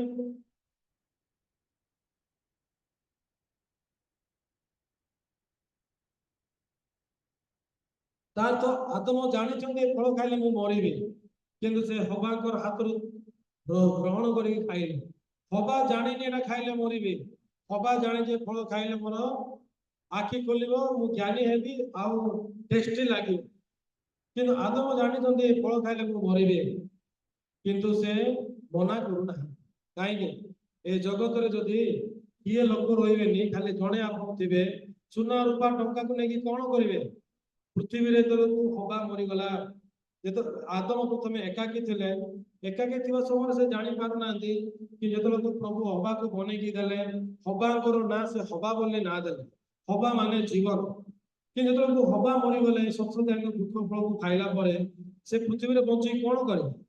କିନ୍ତୁ ହବା ନିମନ୍ତେ ଆଦମ ମଧ୍ୟ ଫଳ ଖାଇଲେ, କିନ୍ତୁ ଦୁଃଖର କଥା ସେ ତାକୁ ବଞ୍ଚେଇ ପାରିଲେ ନାହିଁ। ସେଥିପାଇଁ ବାଇବଲ ଲେଖା ହେଇଛି, ପ୍ରଥମ ମନୁଷ୍ୟ ଆଦମ ଜୀବିତ ପ୍ରାଣୀ ହେଲେ, ଶେଷ ଆଦମ ମାନେ ଯୀଶୁଖ୍ରୀଷ୍ଟ ଜୀବନଦାୟକ ଆତ୍ମା ହେଲେ। ଜୀବନଦାୟକ ଆତ୍ମା, ଏଠି ବି ଜୀବନଦାୟକ ଆତ୍ମା। ଜୀବନଦାୟକ ଆତ୍ମା ମାନେ ଜୀବନ ଦେବା ଆତ୍ମା। ଜୀବନ ଦେବା ଆତ୍ମା। ଜୀବନ ଦେବା ଆତ୍ମା କାହିଁକି? କାରଣ ଆମ ପାଖରେ ଜୀବନ ନାହିଁ, ମରି ଯାଇଛୁ ଆମେ। ଯୀଶୁ ଜୀବନ ଦେଲେ। ତାର ତ ଦେଖନ୍ତୁ, ଆଦମ ଯେମିତି ଜାଣି ଜାଣି ଫଳ ଖାଇଲେ, ସେ ପ୍ରକାର ଯୀଶୁ ମଧ୍ୟ ଜାଣି ଜାଣି ଆମର ପାପକୁ ସେ ଗ୍ରହଣ କରିଛନ୍ତି। ହଁ, ସେ ଏପରି ପ୍ରାର୍ଥନା କରିଛନ୍ତି, ପ୍ରଭୁ ଯଦି ପାରୁଛନ୍ତି ଏ ପାନ ପାତ୍ର ମୋ ଠାରୁ ଦୂରକୁ ନିଅନ୍ତୁ, କିନ୍ତୁ ତୁମର ଇଚ୍ଛା ଅନୁସାରେ ହଉ। ଯୀଶୁ ଆମର ପାପକୁ ଗ୍ରହଣ କରିକି ସେ ମାଡ଼ ଖାଇଛନ୍ତି, ବହୁତ କଷ୍ଟ ସହ୍ୟ କରିଛନ୍ତି, ନିଜ ଜୀବନକୁ ଉତ୍ସର୍ଗ କରିଛନ୍ତି। କାହିଁକି ସେ ପ୍ରକାର ସେ କାହିଁକି କଲେ? କାରଣ ଯୀଶୁ ଖ୍ରୀଷ୍ଟ ଆମମାନଙ୍କୁ ନୂଆ ଜୀବନ ଦେବା ନିମନ୍ତେ ଆମମାନଙ୍କୁ ପୁନର୍ଜନ୍ମ ଦେବା ନିମନ୍ତେ ଆମମାନଙ୍କ ପାପକୁ ପ୍ରାୟଶ୍ଚିତ କରିବା ନିମନ୍ତେ ସେଥିପାଇଁ ଲେଖା ହେଇଛି ବାଇବଲରେ କି ଯୀଶୁ ଖ୍ରୀଷ୍ଟ ଜୀବନଦାୟକ ଆତ୍ମା ସେ ଜୀବନ ଦେଲେ ତାଙ୍କ ଜୀବନକୁ ଦେଇକି ସେ ଆମକୁ ଦେଇଛନ୍ତି। ସେଥିପାଇଁ ବାଇବଲ ଲେଖା ଅଛି ରୋମିଓ 4:25 ସେ ଯୀଶୁ ଆମମାନଙ୍କ ଅପରାଧ ନିମନ୍ତେ ସମର୍ପିତ ହେଲେ ପୁଣି ଆମେମାନେ ଧାର୍ମିକ ଗଣିତ ହେବା ନିମନ୍ତେ ଉତ୍ଥାପିତ ହେଲେ। ଯୀଶୁ କାହିଁକି କ୍ରୁଶରେ କୁଶାର୍ପିତ ହେଲେ? ଆଜି ଆମମାନଙ୍କ ପାପ ନିମନ୍ତେ ତାଙ୍କୁ ସମର୍ପଣ କରାଗଲା। ଆମମାନଙ୍କ ପାପ ନିମନ୍ତେ ଯଦି ଯୀଶୁ ଉଠି ନଥାନ୍ତେ ତାହେଲେ ସେ ପ୍ରଭୁ ନାହାନ୍ତି। ଯଦି ସେ ପ୍ରଭୁ ନାହାନ୍ତି ତାହେଲେ ଆମର ପାପ କ୍ଷମା ହେଇନି, ପ୍ରାୟଶ୍ଚିତ ହେଇନି। କିନ୍ତୁ ଯୀଶୁ 3 ଦିନ ପରେ ଉଠିଲେ, ଏଟା ହଉଛି ପ୍ରମାଣ ସେ ପରମେଶ୍ୱର ଅଟନ୍ତି ଆଉ ସେ ଆମମାନଙ୍କୁ ଧାର୍ମିକ ଗଣିତ କରିଅଛନ୍ତି, ପାପର ସମସ୍ୟାକୁ ସମାଧାନ କରିଅଛନ୍ତି। ସେଥିପାଇଁ ଯେହେତୁ ଆମେ ରୋମିଓ 8:2 ଦେଖୁଛୁ, କାରଣ ଜୀବନଦାୟକ ଆତ୍ମାଙ୍କ ବ୍ୟବସ୍ଥା ଖ୍ରୀଷ୍ଟ ଯୀଶୁଙ୍କ ସହଭାଗିତାରେ ଥାଇ ତୁମକୁ ପାପ ଓ ମୃତ୍ୟୁଦାୟକ ବ୍ୟବସ୍ଥାରୁ ମୁକ୍ତ କରିଅଛି। ପାପ ଓ ମୃତ୍ୟୁଦାୟକ ବ୍ୟବସ୍ଥା 10 ଆଜ୍ଞା, ପୁରାତନ ନିୟମ, ପାପ ଆଉ ମୃତ୍ୟୁଦାୟକ ବ୍ୟବସ୍ଥା, ଜୀବନଦାୟକ ଆତ୍ମାଙ୍କ ବ୍ୟବସ୍ଥା ଖ୍ରୀଷ୍ଟ ଯୀଶୁଙ୍କ ସହଭାଗିତାରେ। ଏଟା ହଉଛି ଅନୁଗ୍ରହର ବ୍ୟବସ୍ଥା, ଏଟା ହଉଛି ଈଶ୍ୱରଙ୍କ ପ୍ରେମର ବ୍ୟବସ୍ଥା। ପରମେଶ୍ୱର କଣ କଲେ? ଆମର ପାପକୁ ସେ କ୍ଷମା ଦେଲେ। ଆଜି ବି ଆମେ ଗତକାଲି ଆମେ ଦେଖୁଥିଲୁ, ଆଜି ବି ଶୁଣିଲୁ ଇଶାୟା 44:22 ଆମ୍ଭେ ତୁମର ଅଧର୍ମ ସବୁ ନିବିଡ଼ କୁଡ଼ିର ନ୍ୟାୟ ଓ ତୁମର ପାପ ସବୁ ମେଘ ପରି ମାର୍ଜନା କରିଅଛୁ। ଆମ ନିକଟକୁ ଫେରି ଆସ, କାରଣ ଆମ୍ଭେ ତୁମକୁ ମୁକ୍ତ କରିଅଛୁ। ଅପବ୍ୟୟ ପୁତ୍ର ବାପାର ସମ୍ପତ୍ତି ନେଇକି ଦୂର ଦେଶକୁ ଗଲେ, କଦାଚାରରେ ଜୀବନ ଯାପନ କଲେ, ଦୁର୍ଭିକ୍ଷ ହେଲା, ସବୁ ଅଭାବକୁ ଲାଗିଲା। ବର୍ତ୍ତମାନ ସାନ ପୁଅ କାମ କରିକି ନିଜ ଗୋଟେ ଠିଆ ପାଇଁ ନିଷ୍ପତ୍ତି ନେଉଛନ୍ତି, କାମ କରୁଛନ୍ତି, ତାଙ୍କୁ ବହୁତ ଭୋକ ଲାଗୁଛି, କିଛି ବି ତାଙ୍କର ଖାଇବା ନାହିଁ। ଚେତନା ପାଇଲା ସେତେବେଳକୁ ଆଉ ବାପାଙ୍କ ଘର କଥା ମନେ ପଡିଲା। ଆରେ ମୁଁ କେତେ ବଡ ଭୁଲ କାମ କଲି। ମୁଁ ଉଠିକି ମୋ ବାପାଙ୍କ ପାଖକୁ ଯିବି, ବାପା ମୁଁ ତୁମ ଦୃଷ୍ଟି ଆଉ ଈଶ୍ୱର ପାପ କଲି, ତୁମ ପୁଅ ଭଳିଆ ଡକାଯାର ଯୋଗ୍ୟ ନୁହେଁ, ମତେ ଜଣେ ମୂଲିଆ କରିକି ରଖ। ସେ ସମୟରେ ପୁଅ ସବୁ ଶକ୍ତିକୁ ସଞ୍ଚୟ କରିକି ସେ ବର୍ତ୍ତମାନ ଯାଉଛି ବାପାଙ୍କ ପାଖକୁ। ବାପାଙ୍କ ପାଖକୁ ଯେତେବେଳେ ଯାଉଛି, ବାପା ତାକୁ କ୍ଷମା ଦେଲେ କି ନାହିଁ? ବାଇବଲ ଦେଖୁଛୁ, ବାପା ଦୂରରେ ଦେଖିକି ଦୌଡ଼ି ଯାଇକି ପୁଅକୁ ଆଲିଙ୍ଗନ କରିକି ଚୁମ୍ବନ ଦେଲେ। ଆଲିଙ୍ଗନ କରିକି ଚୁମ୍ବନ ଦେବା ଅର୍ଥ କଣ? ବାପା ତାକୁ ଭଲ ପାଉଛୁ, ତାଙ୍କର ଦୋଷ ଦୁର୍ବଳତାକୁ ଭୁଲି ଯାଇଛୁ। ତାଙ୍କ ପାଇଁ ବଡ ଟେନସନ, ମୋ ପୁଅ କୁଆଡେ ଗଲା, ମୋ ପୁଅ ବଞ୍ଚିଛି ନା ନାହିଁ। ଫେରି ଆସିଲେ ବାପା ବହୁତ ଖୁସି ଅଛନ୍ତି।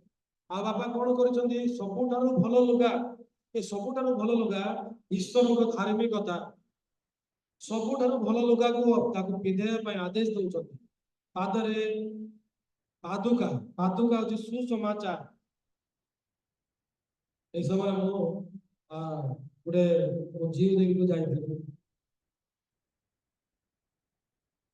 ତ ଗୋଟେ ବାହାଘରକୁ ଯାଇଥିଲି,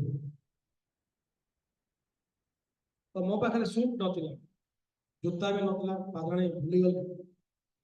ସୋଣ୍ଟ ମତେ ଗୋଟେ ଜୋତା 8 ନମ୍ବର।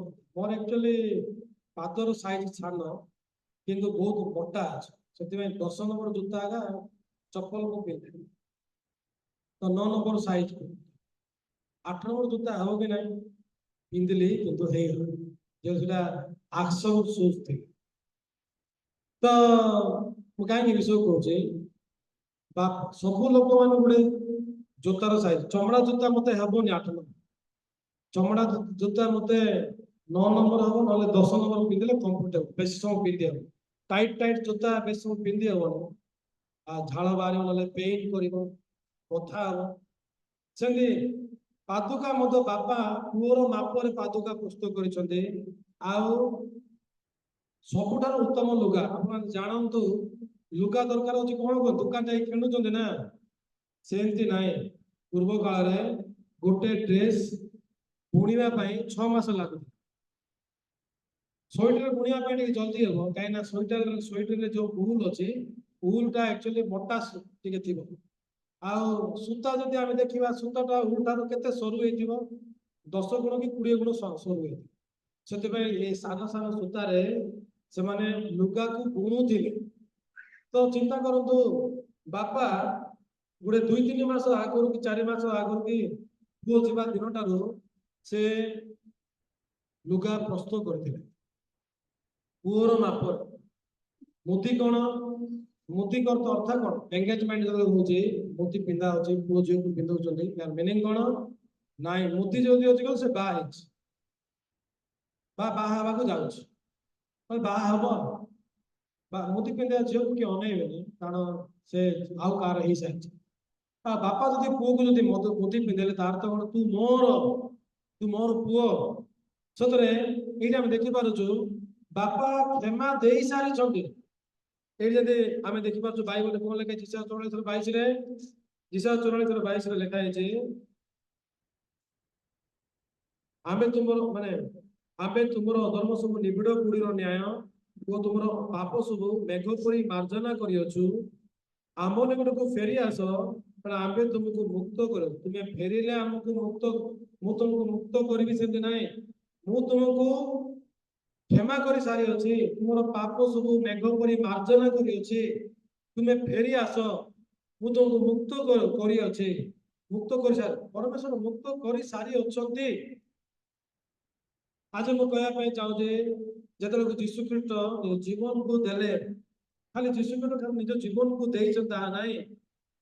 ଯେମିତି ଆଦମଙ୍କର ଛାତି ଚିରିବାରୁ ହବା ଆସିଲା, ଆଦମ ଆଉ ହବା ସ୍ୱାମୀ ସ୍ତ୍ରୀ ବିଷୟରେ ଲେଖା ହେଇଛି, ଆଦମ ଆଉ ହବା ଯୀଶୁ ମଣ୍ଡଳୀ ବିଷୟରେ ମଧ୍ୟ ବୁଝଉଛି, ଯେହେତୁ ଆଦମ ମାନେ ଯୀଶୁ ଖ୍ରୀଷ୍ଟ।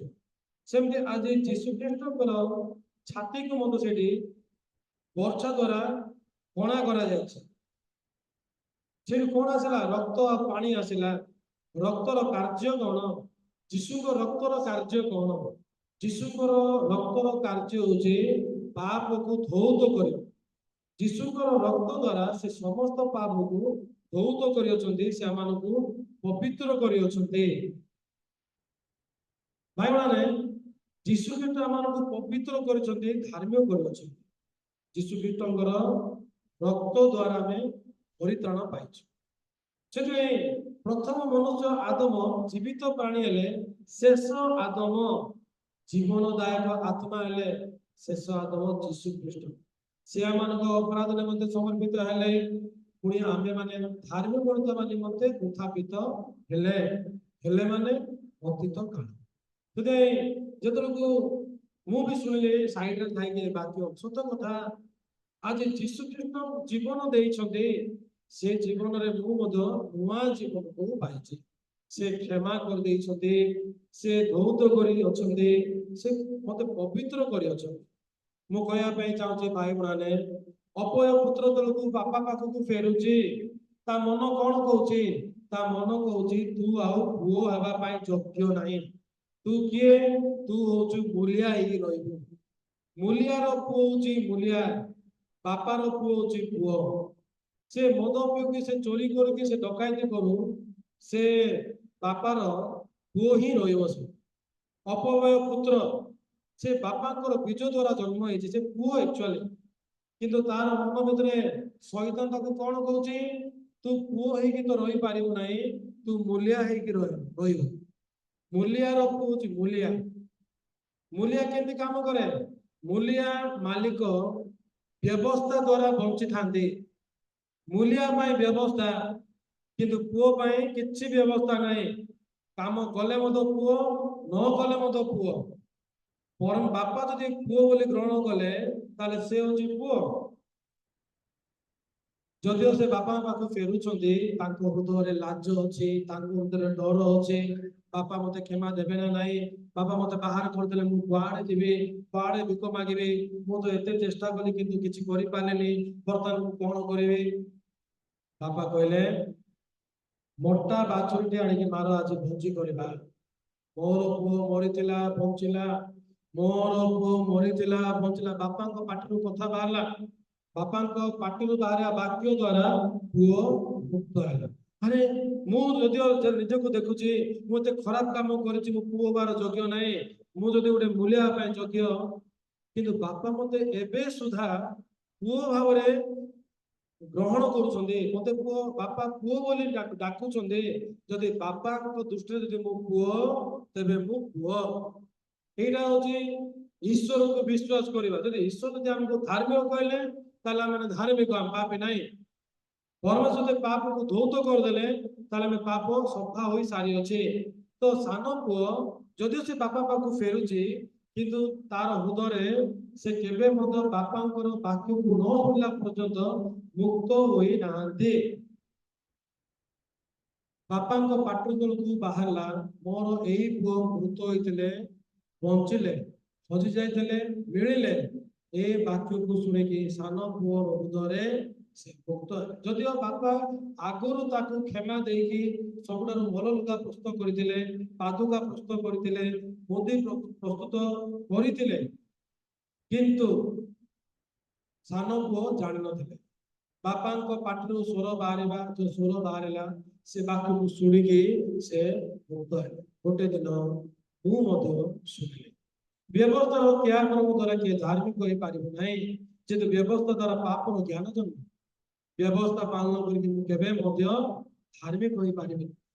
ବ୍ୟବସ୍ଥାକୁ ମୁଁ ପାଳନ କରିପାରିବିନି, ପ୍ରଭୁ ମୋତେ କେବେ ଧାର୍ମିକ ଦେଖିବେନି। ହେଲେ ମୁଁ କଣ କରିବି? ଯୀଶୁ ଖ୍ରୀଷ୍ଟ ମୋ ପାଇଁ କଣ କରିଅଛନ୍ତି? ଯୀଶୁ ଖ୍ରୀଷ୍ଟ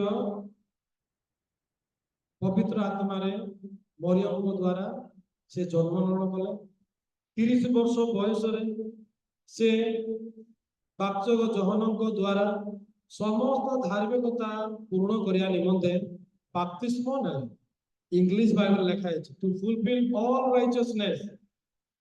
ସମସ୍ତ ଧାର୍ମିକତା ପୂରଣ କରିବା ନିମନ୍ତେ ଖାଲି ହେଇଯାଇଛି। କାହାର ହୃଦୟରେ ମଧ୍ୟ ଧାର୍ମିକତା ନାହିଁ। ଆଦମ ସବୁଠାରୁ ଆମେ ଧାର୍ମିକତାକୁ ହରେଇ ଦେଇଛୁ, ପାପ ଅଛି। ସେ ଖାଲି ହୃଦୟକୁ ଧାର୍ମିକତା ପୂରଣ କରିବା ନିମନ୍ତେ ପରମେଶ୍ୱର ଯୀଶୁ ଖ୍ରୀଷ୍ଟ ବାପ୍ତିସ୍ମ ଜହନଙ୍କ ଦ୍ୱାରା ବାପ୍ତିସ୍ମ ନେଲେ। 33.5 ବର୍ଷ, 3 ବର୍ଷ ଅଧେ ବାପ୍ତିସ୍ମ ନେବାର 3 ବର୍ଷ ଅଧେ ହେଲା, ଆପଣ ସମସ୍ତ ରକ୍ତକୁ ଝରେଇ କାଲବରୀ କ୍ରୁଶରେ ମୃତ୍ୟୁବରଣ କଲେ। ସମସ୍ତେ କୁହନ୍ତି ଯୀଶୁ ଆମ ପାପ ପାଇଁ ମୃତ୍ୟୁବରଣ କଲେ। ଲୋକ କହୁନାହାନ୍ତି ଯୀଶୁ କାହିଁକି ଉଠିବେ? ଯଦି ଯୀଶୁ ମୋ ପାପ ପାଇଁ ମରିଛନ୍ତି, ମୋ ପାଇଁ ଉଠିଛନ୍ତି, ହେଲେ କଣ ପାଇଁ ଉଠିଲେ? କିଏ କହନ୍ତି କହିଥିଲେ ଉଠିବେ ବୋଲି ସେଥିପାଇଁ ଉଠିଲେ। ଯଦି ଯୀଶୁ ଉଠିନଥାନ୍ତି କଲେ ମିଥ୍ୟା ହେଇଥାନ୍ତା ନା, ସେଥିପାଇଁ ଉଠିଲେ। କଣ ପାଇଁ ମୃତ୍ୟୁବରଣ କଲେ? କଣ ପାଇଁ ଉଠିଲେ? ରୋମ 4:25 ଲେଖା ଅଛି, ସେଇ ଯୀଶୁ ଆମମାନଙ୍କ ଅପରାଧ ନିମନ୍ତେ ସମର୍ପିତ ହେଲେ, ପୁଣି ଆମମାନେ ଧାର୍ମିକ ଗଣିତ ହେବା ନିମନ୍ତେ ଉତ୍ଥାପିତ ହେଲେ। ଧାର୍ମିକ ଗଣିତ ହେବା ନିମନ୍ତେ ଉତ୍ଥାପିତ ହେଲେ। ଯୀଶୁ ଖ୍ରୀଷ୍ଟ ଆମମାନଙ୍କୁ ଧାର୍ମିକ ଗଣିତ କରିବା ନିମନ୍ତେ ଉତ୍ଥାପିତ ହେଲେ। ସମସ୍ତ ଦୋଷ ସମସ୍ତ ପାପକୁ କ୍ଷମା ଦେଇକି ଧାର୍ମିକ ଗଣିତ କରିବା ନିମନ୍ତେ ଉତ୍ଥାପିତ ହେଲେ।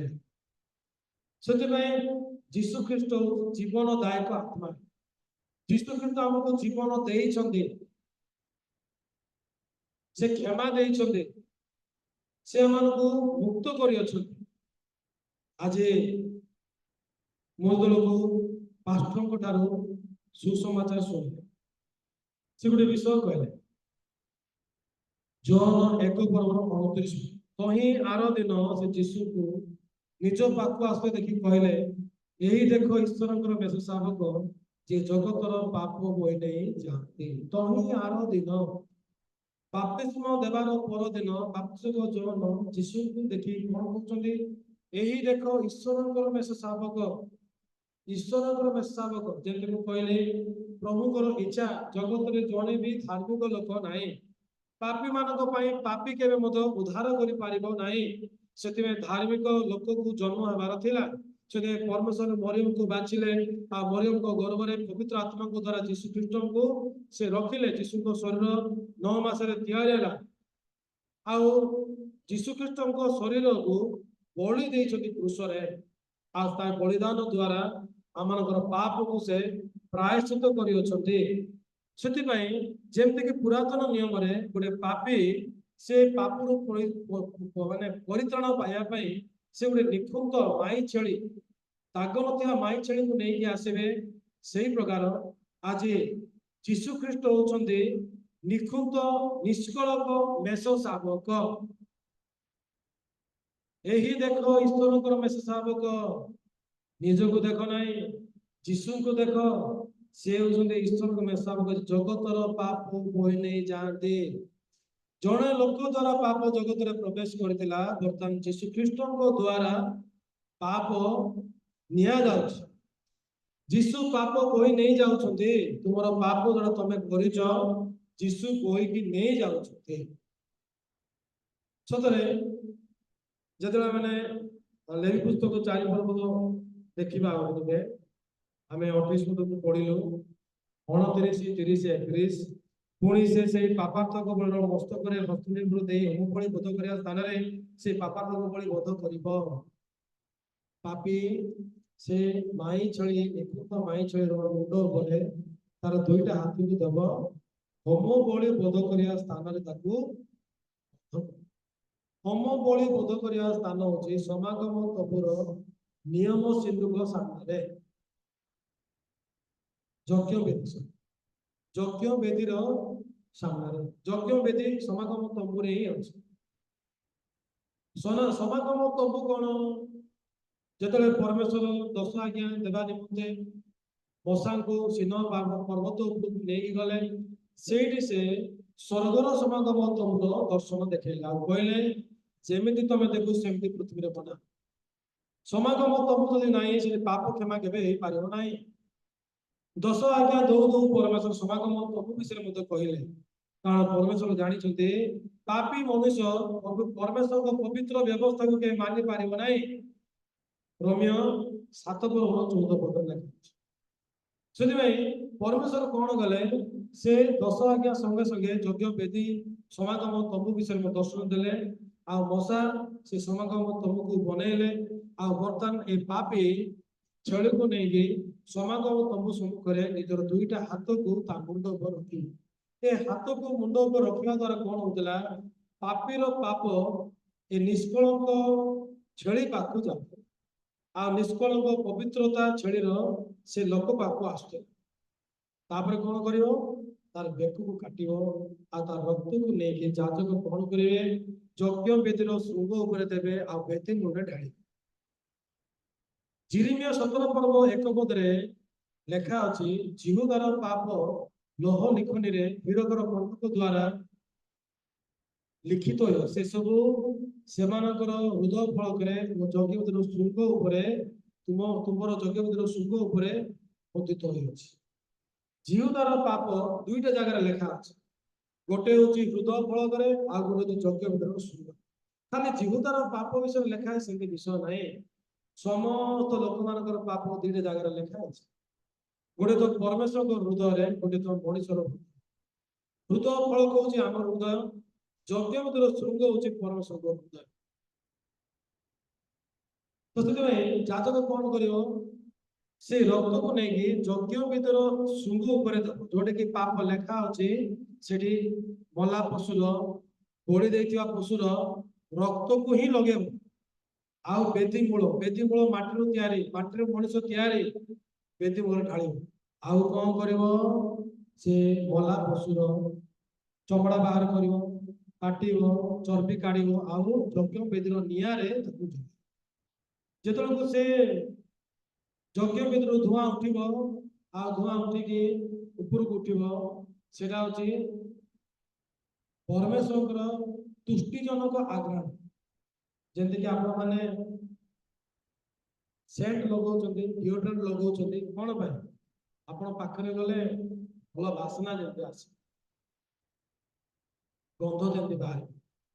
ସେମିତି ଆମେ କଣ କରୁଛୁ, ଆମେ ଡିଓଡ୍ରାଣ୍ଟ ଲଗାଉଛୁ, ଅତର ଲଗାଉଛୁ।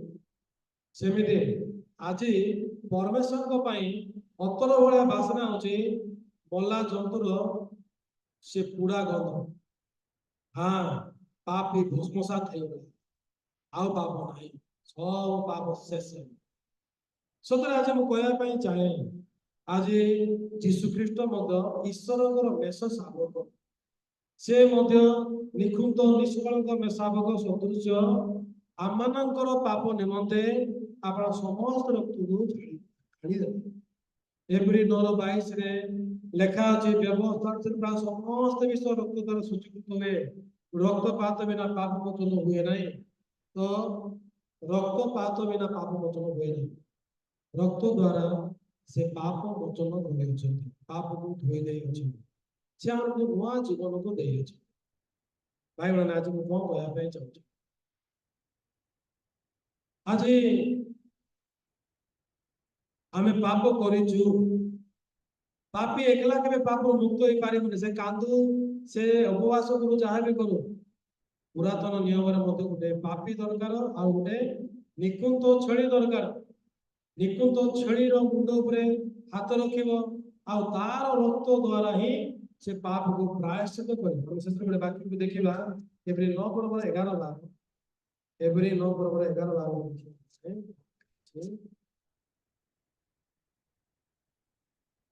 किंतु ख्रीष्ट वर्तमान उत्तम उत्तम विश्वर महाजाजक स्वरूप उपस्थित हो सृष्टि भिन्न अहस्तकृत महतर और श्रेष्ठतर तंबू दे जाए छाक और गवस रक्त नुहे मात्र आपण रक्त घेनी एकाथर के महापुरुष स्थान प्रवेश कर अनंत मुक्ति साधन कर जीशु ख्रीष्ट महाजाजक लिखाई 11 महाजाजक अहस्तकृत श्रेष्ठतर तंबू दे जाए हस्तकृत माने कौन ए जगत रे जेतिकी मंदिर मस्जिद चर्च अच्छी सब मनीष हाथ तैयारी शह शह वर्ष पूर्व अनेक लोक मैंने मंदिर गुड़िक आविष्कार कर हाँ से बनाई कारुकार्य के भयंकर से माने ज्ञानी सब विषय आम इतिहास पढ़ु बर्तमान आविष्कार चली कि जहाँ भी मिलू सब मनीषर हाथ तैयारी हस्तकृत चर्च हो मंदिर हो मस्जिद हो जहाँ कि जीशुकृत किए अहस्तकृत महतर तंबू दे जाए अहस्तकृत श्रेष्ठतर तंबू अहस्तकृत हाथ में तैयारी से समागम तंबू से महाजाजक हाथ में तैयारी समागम तंबू वर्षांत समय किंतु स्वर्ग रे ओरिजिनल समागम तंबू अच्छे से जीशु आसिले आ लिखाई 12 पदरे मात्र 11 पदरे छाक और गोबस रक्त नुहे छेली किंबा बाछुरी रक्त नहीं किंतु आपण रक्त घेनी एका थर के महापवित्र स्थान प्रवेश कर अनंत मुक्ति साधन कर पुरातन नियम जो पशु बलि दिया होता सेटा मनीष हाथ तैयारी समागम तंबू रे प्रायश्चित करा जाउतिला किंतु दुखर कथा बर्तमान से नियम प्रभु देई नांदे से नियम आम पाई नाही प्रभु से नियम को बाहर करके तांको पुत्र को दिशु को बलि देइछन्ते से खाली क्रूसरे मृत्युवरण कले सेतिकी नाही किंतु तांको रक्त को लेके बर्तमान से स्वर्गर समागम तंबू को जाइए स्वर्गर समागम तंबू रे जंती यज्ञ वेद अछि नियम सिद्धक अछि हमर समस्त पाप लेखा अछि से पाप द्वारा से पाप को से निज रक्त द्वारा ढांकी दे अछि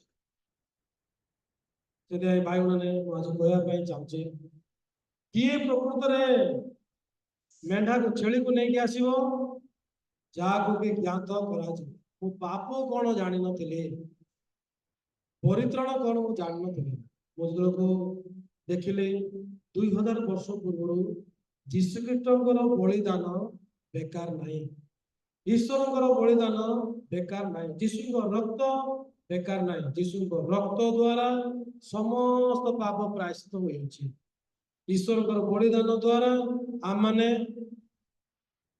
परित्राण पाइछ जीशुख्रीष्ट जीवनदायक आत्मा हेले जीवनदायक आत्मा हेले जीशु देउथिबा आत्मा को आपण माने ग्रहण करछन्ति कि यदि आ माने ग्रहण करूछु ताले पाखरे लेखा अछि कोन लेखा अछि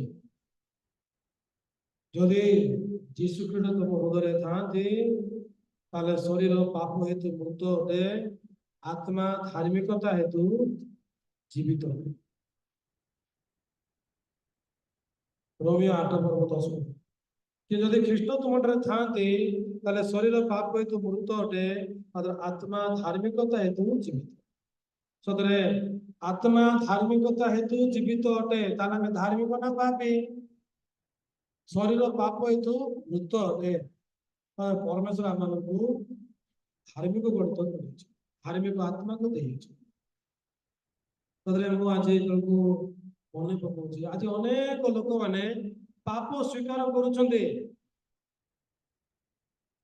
जे कहीं पाप करे से पाप दास से माने पाप को चिन्ह पारे प्रकृत परित्राण पाइले ओ सत कथा पाप हूँ आउ कि ना परमेश्वर भिन्न हृदय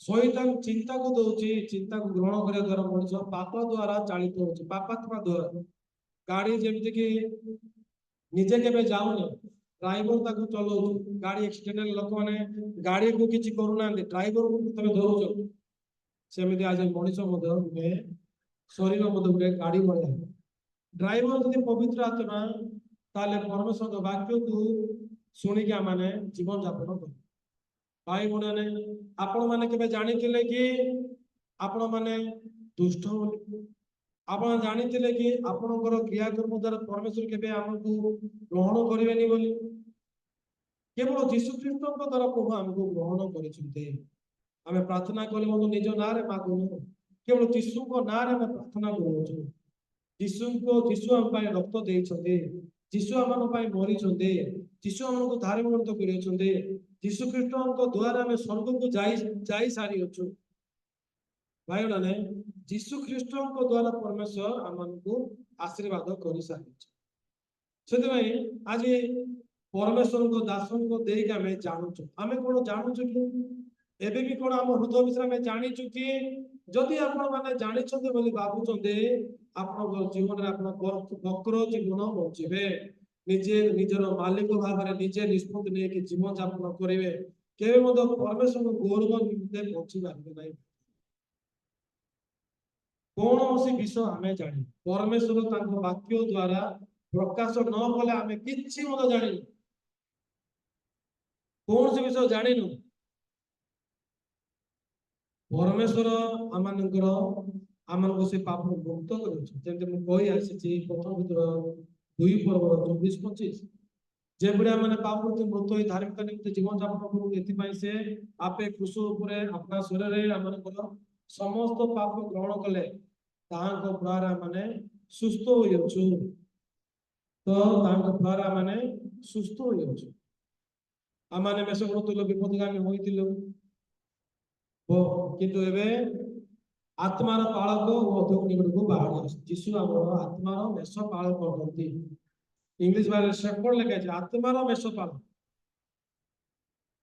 गीत शैला 23 पर सदापुर मोर मेष पालक मोर अभाव हम ना से कमल तुम स्थान मत शयन कराते से स्थिर जल पाखे पाखे मत कड़ाई नियंती से मो प्राण को सुस्थ करती एणु मृत्यु चाह मत ग्रहण कले कौन से आप को भय करेंगे ना तुम 5 जन तुम बाड़ी मत सांत्वना दियंती देख ये जगह मेढा के डिसाइड करने कड़े जीव मेष पालक बढ़े मेष पालक लंबा बाड़ी अच्छे से बाड़ी द्वारा मेढा को से ओडे नौ प्रथम पेतर 2:25 पदरे आम मेषगुण तुल विपदगामी तुम मैंने मेषगुण तुल विपदगामी होइथिल माने एबे नहीं हेइथिल केतेबेले जेतबेले जीशुख्रीष्ट क्रूसरे मरि नथिले आमे पापी थिलु आमे हजला मेढा थिलु किंतु एबे तुमने तुम आत्मार मेष पालक अर्थात अतोमिक गुरु बाहरी आस एबे माने केबे जीशु क्रूसरे मृत्युवरण कला परे से 3 पर पुनरुत्थान हला परे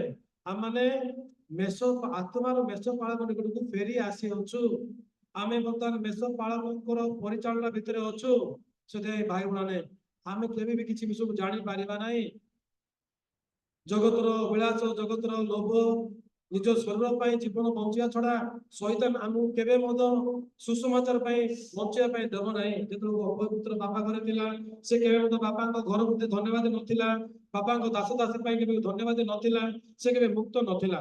କଣ ମୁକ୍ତ ନଥିଲା? ସେ ମୁକ୍ତ ଥିଲା କିନ୍ତୁ ଶୈତାନ ତାକୁ ଠକିଲା, ତୁ ମୁକ୍ତ ନାହୁଁ, ତୁ ବାହାରକୁ ଗଲେ ମୁକ୍ତ ହେବୁ। ଶୈତାନର ସ୍ୱର ଶୁଣି ସେ ଯାଉଛି, ତାର ଇଚ୍ଛା ଅନୁସାରେ ବଞ୍ଚୁଛି, ସେ ସବୁ ବିଷୟକୁ ହରେଇଲା। ସେ ଟଙ୍କା ସମ୍ପତ୍ତି ଠାରୁ ସବୁଠୁ ବଡ ବିଷୟ କଣ? ବାପାଙ୍କୁ ସେ ହରେଇଲା। ବାପାଙ୍କ ପାଖକୁ ଫେରିବା ପାଇଁ ତା ପାଖରେ ଆଉ କିଛି ନାହିଁ। ବାପା ମତେ ଗ୍ରହଣ କରିବେନି। କିନ୍ତୁ ଆଜି ପରମେଶ୍ୱର ଆମକୁ ପ୍ରେମ କଲେ, ତାଙ୍କ ପୁତ୍ର ଯୀଶୁ ଖ୍ରୀଷ୍ଟଙ୍କୁ ବଳି ଦେଇକି ସେ ଆମମାନଙ୍କର ପାପକୁ କ୍ଷମା କଲେ, ବହୁତ କଲେ। ଆମମାନଙ୍କୁ କହୁଛନ୍ତି ମୋର ଏଇ ପୁଅ ମରିଥିଲା ବଞ୍ଚିଲା। ଯଦି ଆମେ ମରି ଯାଇଥିଲୁ ପାପ ଦ୍ୱାରା, ଯଦି ଆମେ ବଞ୍ଚିଲୁ, ଆମେ କଣ, ଆମେ କେମିତି ବଞ୍ଚିଲୁ? ଜୀବନଦାୟକ ଶେଷ ଆଦମ ଜୀବନଦାୟକ ଆତ୍ମା, ଶେଷ ଆଦମ ଜୀବନଦାୟକ ଆତ୍ମା ଯୀଶୁ ଆମକୁ ଜୀବନ ଦେଇଛି। ଆମେ ବର୍ତ୍ତମାନ ବଞ୍ଚିଲୁ। ଯଦି ଆମେ ଯଦି ଯୀଶୁ ଆମକୁ ଜୀବନ ଦେଇଛନ୍ତି, ତାହେଲେ ମୁଁ କହିବା ପାଇଁ ଚାହୁଁଛି, ସାନ ପୁଅ ପାଇଁ ବାପାଙ୍କ ଘର କଣ ମୂଲ୍ୟବାନ ନାହିଁ? ବାପାଙ୍କର ଦାସ ଦାସୀ ମାନେ କଣ ଧନ୍ୟବାଦ ନାହିଁ? ବାପା ସବୁ ବିଷୟକୁ ପରିଚାଳନା କରୁ। ବିଜନେସ କୁ କିଏ ପରିଚାଳନା କରୁଛି? ବାପା ପରିଚାଳନା କରୁଛନ୍ତି। ସାନ ପୁଅର ସମ୍ପତ୍ତିକୁ ବର୍ତ୍ତମାନ ବାପା ପରିଚାଳନା କରୁଛନ୍ତି। ସାନ ପୁଅର ଜୀବନକୁ ମଧ୍ୟ ବାପା ପରିଚାଳନା କରୁଛନ୍ତି। ତାର କାମ କଣ? ବାପାଙ୍କ ସ୍ୱରକୁ ଶୁଣିକି ଧନ୍ୟବାଦୀ କୃତଜ୍ଞ ହୃଦୟ ଦ୍ୱାରା ଜୀବନ ଯାପନ କରିବେ। ବାପା ମତେ ପୁଅ ବୋଲି ଭାବୁଛନ୍ତି, ଆଜି ପରମେଶ୍ୱର ମତେ ପବିତ୍ର ବୋଲିକି ଭାବୁଛନ୍ତି। ଆଜି ପରମେଶ୍ୱର ମତେ ଧାର୍ମିକ କରିଛନ୍ତି ଯୀଶୁଙ୍କ ପାଇଁ। ଭାଇ ଭଉଣୀମାନେ ନିଜ ନିଜ ଚିନ୍ତାଧାରାକୁ ନେଇକି କଣ ଜାଣିଛନ୍ତି? ଆଉ ଯଦି ଜାଣିଥାନ୍ତେ କଣ ଠକି ହେଇଥାନ୍ତେ? ମୁଁ ଠକି ହେଇଛି, କାହିଁ ହାତ ଦେଖି? ମୁଁ ଠକି ହେଇଛି। ମୁଁ ଥରେ ଠକିଛି, ମୁଁ 2 ଥର ଠକିଛି, ମୁଁ 3 ଥର ଠକିଛି। ମୋର ପିଲାରୁ ମୁଁ ସବୁଦିନ କହୁଛି, ବାପା ସକାଳେ କାହିଁ କରୁଛୁ? କାଲି ତୁ ହଁ ଆମେ ହଉ ସିଦ୍ଧ କରିଛୁ। ଗତକାଲି ସକାଳେ 5ଟାରେ ଉଠୁନା। ମୁଁ କହିଲି ସବୁଦିନ ଆମର ମନ ସଜାଡିବାକୁ ପଡିବ। ଭାଇ ଭଉଣୀମାନେ ଗତକାଲି ବି ଆମେ ଧାର୍ମିକ, ଆଜି ବି ଧାର୍ମିକ, ଆସନ୍ତା କାଲି ବି ଧାର୍ମିକ। ଏମିତି ଆକା ବଞ୍ଚିବା କଣ ଆମର କାମ? କାମ କରିକି ଖାଇକି ପିଇକି ବଞ୍ଚିବା? ମୁଁ କହିବା ପାଇଁ ଚାହୁଁଛି, ସୁସମାଚାରକୁ ଘୋଷଣା କରିବା ଛଡା ଆଉ କିଛି ବିଷୟ ନାହିଁ। ମୁଁ ଆଜି କହିବା ପାଇଁ ଚାହୁଁଛି, ଆମେ ଜାଣିନୁ। ଯଦି ଆପଣ ଜାଣିଛନ୍ତି କେବେ ଶୁଣିବେନି, ଯଦି ଜାଣିନାହାନ୍ତି କର୍ଣ୍ଣ ଡେରିକି ପରମେଶ୍ୱର ମନୋନୀତ କରିଥିବା ଦାସଙ୍କ ଦ୍ୱାରା ଚାଳିତ ଜୀବନ ବଞ୍ଚିବେ। ମୁଁ କହିବା ପାଇଁ ଚାହୁଁଛି, ଯାହା ଆପଣ ନିଷ୍ପତ୍ତି ନେବେ ସେଥିପାଇଁ ଆପଣ ପଶ୍ଚାତାପ କରିବେ। ଈଶ୍ୱରଙ୍କ ବାକ୍ୟକୁ ଶୁଣିକି ଯଦି ବଞ୍ଚିବେ, ଫେଲ ହେଲେ ମଧ୍ୟ ପଶ୍ଚାତାପ କରିବେ ନାହିଁ। କାହିଁକିନା ଆମମାନଙ୍କର ଜୀବନରେ ସକ୍ସେସ, ସଫଳତା କେବଳ ଆମର ଏମ୍ ନାହିଁ। ଆମମାନଙ୍କ ଜୀବନର ଏମ୍ ହଉଛି ଈଶ୍ୱରଙ୍କୁ ବିଶ୍ୱାସ କରିବା। ନହ ଶତାବ୍ଦୀଙ୍କ ସହିତ ଗମନାଗମନ କଲେ ଏ ଅର୍ଥର ମର୍ମକୁ ବୁଝନ୍ତୁ। ଆମମାନଙ୍କର ଜୀବନରେ ଯଦି ଈଶ୍ୱର ଅଛନ୍ତି, ତାହେଲେ ଆମେ ଆଶୀର୍ବାଦ ପ୍ରାପ୍ତ ଲୋକ। ଆମ ଜୀବନରେ ସବୁ ଥାଇକି ଯଦି ଈଶ୍ୱର ନାହାନ୍ତି, ଆମେ ସବୁଠୁ ବଡ ଦୁର୍ଭାଗ୍ୟ ଲୋକ ଏ ଜଗତରେ। ସେଥିପାଇଁ ମୁଁ କହିବା ପାଇଁ ଚାହୁଁଛି, ଆପଣମାନଙ୍କ ପରିବେଶ ଈଶ୍ୱରଙ୍କ ବାକ୍ୟରେ ଯଦି ଆବିଷ୍କାର କରିବେ, ପରମେଶ୍ୱର ଏ ପରିବେଶକୁ ବନେଇଛନ୍ତି। ମୁଁ ଆଶା କରୁଛି ଆପଣମାନେ ନିଜ ନିଜ ହୃଦୟକୁ ନେଇକି ବଞ୍ଚିବେ। ଆମେ ମରି ଯାଇଥିଲେ, ପ୍ରଭୁ ଆମମାନଙ୍କୁ ବଞ୍ଚେଇଲେ। ଜୀବନଦାୟକ ଆତ୍ମକ ବ୍ୟବସ୍ଥା ତୁମକୁ ପାପ ଆଉ ମୃତ୍ୟୁ ଏକ ବ୍ୟବସ୍ଥାରୁ ମୁକ୍ତ କରିଅଛି। ଆମମାନେ ମୁକ୍ତ ହେଇସାରି, ଅପୟ ପୁତ୍ର ମୁକ୍ତ ହେଇସାରିଅଛି। ଯଦିଓ ବାପା ତାକୁ କ୍ଷମା ଦେଇ ସାରିଛନ୍ତି, କିନ୍ତୁ ବାପାଙ୍କ ପାଟିରୁ ବାକ୍ୟ ଦ୍ୱାରା ଶୁଣିକି ସାନ ପୁଅ ମୁକ୍ତ ହେବେ। ସେ ଭାବୁତାକୁ ମୂଲ୍ୟ ହେଇକି ରହିବେ, ଭାବୁଥିଲା ବାପା ମତେ ଦଣ୍ଡ ଦେବେ, କିନ୍ତୁ ସେ ବର୍ତ୍ତମାନ ବାକ୍ୟକୁ ଶୁଣିଲା। ମୋର ଏଇ ପୁଅ ମରି ଯାଇଥିଲା, ବଞ୍ଚିଲା। ଏ ଡ୍ରେସ ମୁଁ ପିନ୍ଧିବା ପାଇଁ ଯୋଗ୍ୟ ନାହିଁ। ସବୁଠାରୁ ଉତ୍ତମ ଲୁଗା ଈଶ୍ୱରଙ୍କ ଧାର୍ମିକତା, ଯୀଶୁଙ୍କୁ ବଳି ଦେଇକି ପ୍ରଭୁ ଆମକୁ ବିଧେଇଛି। ପାଦୁକା, ସୁସମାଚାର, ମୁଦି, ମୁଦ୍ରାଙ୍କ, ଏଇଟା ମୋର। ଈଶ୍ୱରଙ୍କ ପୁତ୍ର ଆମମାନେ। ଭାଇ ଭଉଣୀ, ମୁଁ ଆଜି ଏତିକି କହି ପ୍ରାର୍ଥନା ଧନ୍ୟବାଦ। ଏଇ ସମୟ ପାଇଁ ତୁମେ କେତେ ଅନୁଗ୍ରହ କଲ। ସବୁ ଆଜି ଦେବୀ ପୁସ୍ତକ 4 ପର୍ବ 27ରୁ 31 ପଦକୁ ଦେଖୁଛୁ। ଜଣେ ଲୋକ ଯିଏକି ପ୍ରଭୁଙ୍କର ଆଜ୍ଞା ଲଙ୍ଘନ କରିଛି, ଆଉ ତାକୁ ଯେତେବେଳକୁ ଜ୍ଞାତ କରାଯାଉଛି, କେବଳ ଯାଜକ କେବଳ ତାକୁ ଜ୍ଞାତ କରେ, ନିଜେ ନିଜେ ସେ କେବେ ଜାଣିପାରିବନି। ଜାଣିଲା ପରେ ସେ ଗୋଟେ ନିଖୁତ ଛାଗିକୁ ବାର ଆଣୁଛି, ପାପାର୍ଥ ବଳି ଉପରେ ହସ୍ତ ଦେଇ ହୋମବଳି ବଧୂକରା ସ୍ଥାନ ତାକୁ ବନ୍ଧ କରୁଛି। ରକ୍ତ ପାଇଁ ଯାଜକ ତାର ପାପକୁ ପ୍ରାୟଶ୍ଚିତ କରୁଛନ୍ତି, ମଲା ପଶୁର ମାଂସକୁ ପୋଡଉଛନ୍ତି, ସେ କ୍ଷମା ପାଉଛି। ସତରେ ପିତା, ଆଜି ଆମମାନେ ଆଦମଙ୍କ ଦ୍ୱାରା ମୃତ୍ୟୁବରଣ କରିସାରିଥିଲୁ ପ୍ରଭୁ, ଆମେ ମରିଥିଲୁ, ଆମେ ଆମ ପାଖରେ ଜୀବନ ନଥିଲା, ଶୈତାନ ଦ୍ୱାରା ପ୍ରତାରିତ ହୋଇ ପ୍ରଭୁ ଆମେ ଚେଷ୍ଟା କରୁଛୁ ବୋଲି ଭାବୁଛୁ, ଆମେ ପରିବର୍ତ୍ତନ ପାଇଁ ଚେଷ୍ଟା କରୁ, କିନ୍ତୁ ପ୍ରଭୁ ତୁମ ଦୃଷ୍ଟି ଆମେ ସମସ୍ତେ ମରିସାରି, ତୁମେ ପ୍ରକୃତରେ ଯୀଶୁ ଖ୍ରୀଷ୍ଟଙ୍କୁ ଜଗତକୁ ପଠେଇକି ଆମକୁ ଜୀବନକୁ ଦେଲ, ଆଉ ମାନେ ଜୀବନକୁ ପାଇ ଆମମାନଙ୍କ ସମସ୍ତ ପାପକୁ ଯୀଶୁ ଖ୍ରୀଷ୍ଟ ଯିଏକି ମହାଯାଜକ ସଦୃଶ ସ୍ୱର୍ଗର ସମାଗମ ତମରୁ ତୁମେ ତାଙ୍କୁ ପଠେଇଲ। ହଁ ପ୍ରଭୁ, ଛାଗ ଗୋବଛ ରକ୍ତ ନୁହେଁ, ନିଜ ରକ୍ତକୁ ନେଇ ମହାପବିତ୍ର ସ୍ଥାନକୁ ପ୍ରବେଶ କରି ଅନନ୍ତ ମୁକ୍ତି ସେ ସାଧନ କରିଅଛନ୍ତି। ଧନ୍ୟବାଦ ଦଉଛୁ। ଅପୟ ପୁତ୍ର ବାପା ଘରକୁ ବର୍ତ୍ତମାନ ଫେରିଲା ପରେ ପ୍ରତ୍ୟେକ ବିଷୟ ପାଇଁ ସେ ଧନ୍ୟବାଦ। ବାପାଙ୍କ ସ୍ୱର ତା ପାଇଁ ଜୀବନ, ବାପାଙ୍କ ଠାରୁ ଭିନ୍ନ ହୃଦୟ ହଉଛି ଶୈତାନର ପ୍ରତାରଣା ଛଡା ଆଉ କିଛି ନାହିଁ। ପ୍ରଭୁ, ତୁମେ ଆମମାନଙ୍କୁ ଜଗତ ଠାରୁ ପୃଥକ କରିଛ, ମୃତ୍ୟୁରୁ ଜୀବନ ଦେଇଛ, ନରକରୁ ସ୍ୱର୍ଗର ପ୍ରଜା ବନେଇଛ, ଆଉ ପ୍ରଭୁ ସୁରକ୍ଷିତ ଭାବରେ ସେଠି ସତ୍ୟ ମଣ୍ଡଳୀ ଭିତରେ ତୁମେ ସ୍ଥାପନ କରିଅଛ। ଜଗତରେ ବଞ୍ଚିବା ପର୍ଯ୍ୟନ୍ତ ଯେପରି ଆମମାନେ ଶୈତାନ ଦ୍ୱାରା ପ୍ରତାରିତ ଜୀବନ ନ ବଞ୍ଚିବୁ, ସେଥିପାଇଁ ଆପଣ ମନ ଅନୁଯାୟୀ ପାଳକଙ୍କୁ ତୁମେ ରଖିଛ, ଯିଏକି ତୁମର ଜ୍ଞାନ ଅନୁଯାୟୀ ବାକ୍ୟ ଦେଇ ଆମକୁ ଚଳେଇକି ନଉଛ। ପ୍ରଭୁ, ତୁମେ ଗୌରବ ପାଅ, ଯେପରି ଆମେ ବଶୀଭୂତ ହେଇପାରିବୁ, ଯେପରି ଆମେ ପବିତ୍ର ଆତ୍ମାକୁ ବାଧ୍ୟ ହେଇପାରିବୁ, ଯେପରି ଆମେ ନିଜର ଜ୍ଞାନ ନିଜର ଚିନ୍ତାଧାରାକୁ ଫିଙ୍ଗି ପାରିବୁ, ଦୟା ଦେଖାଅ। ତୁମ ସ୍ୱର ଦ୍ୱାରା ଆମ ପ୍ରତ୍ୟେକ ତୁମେ ପଢେଇକି ନଉ।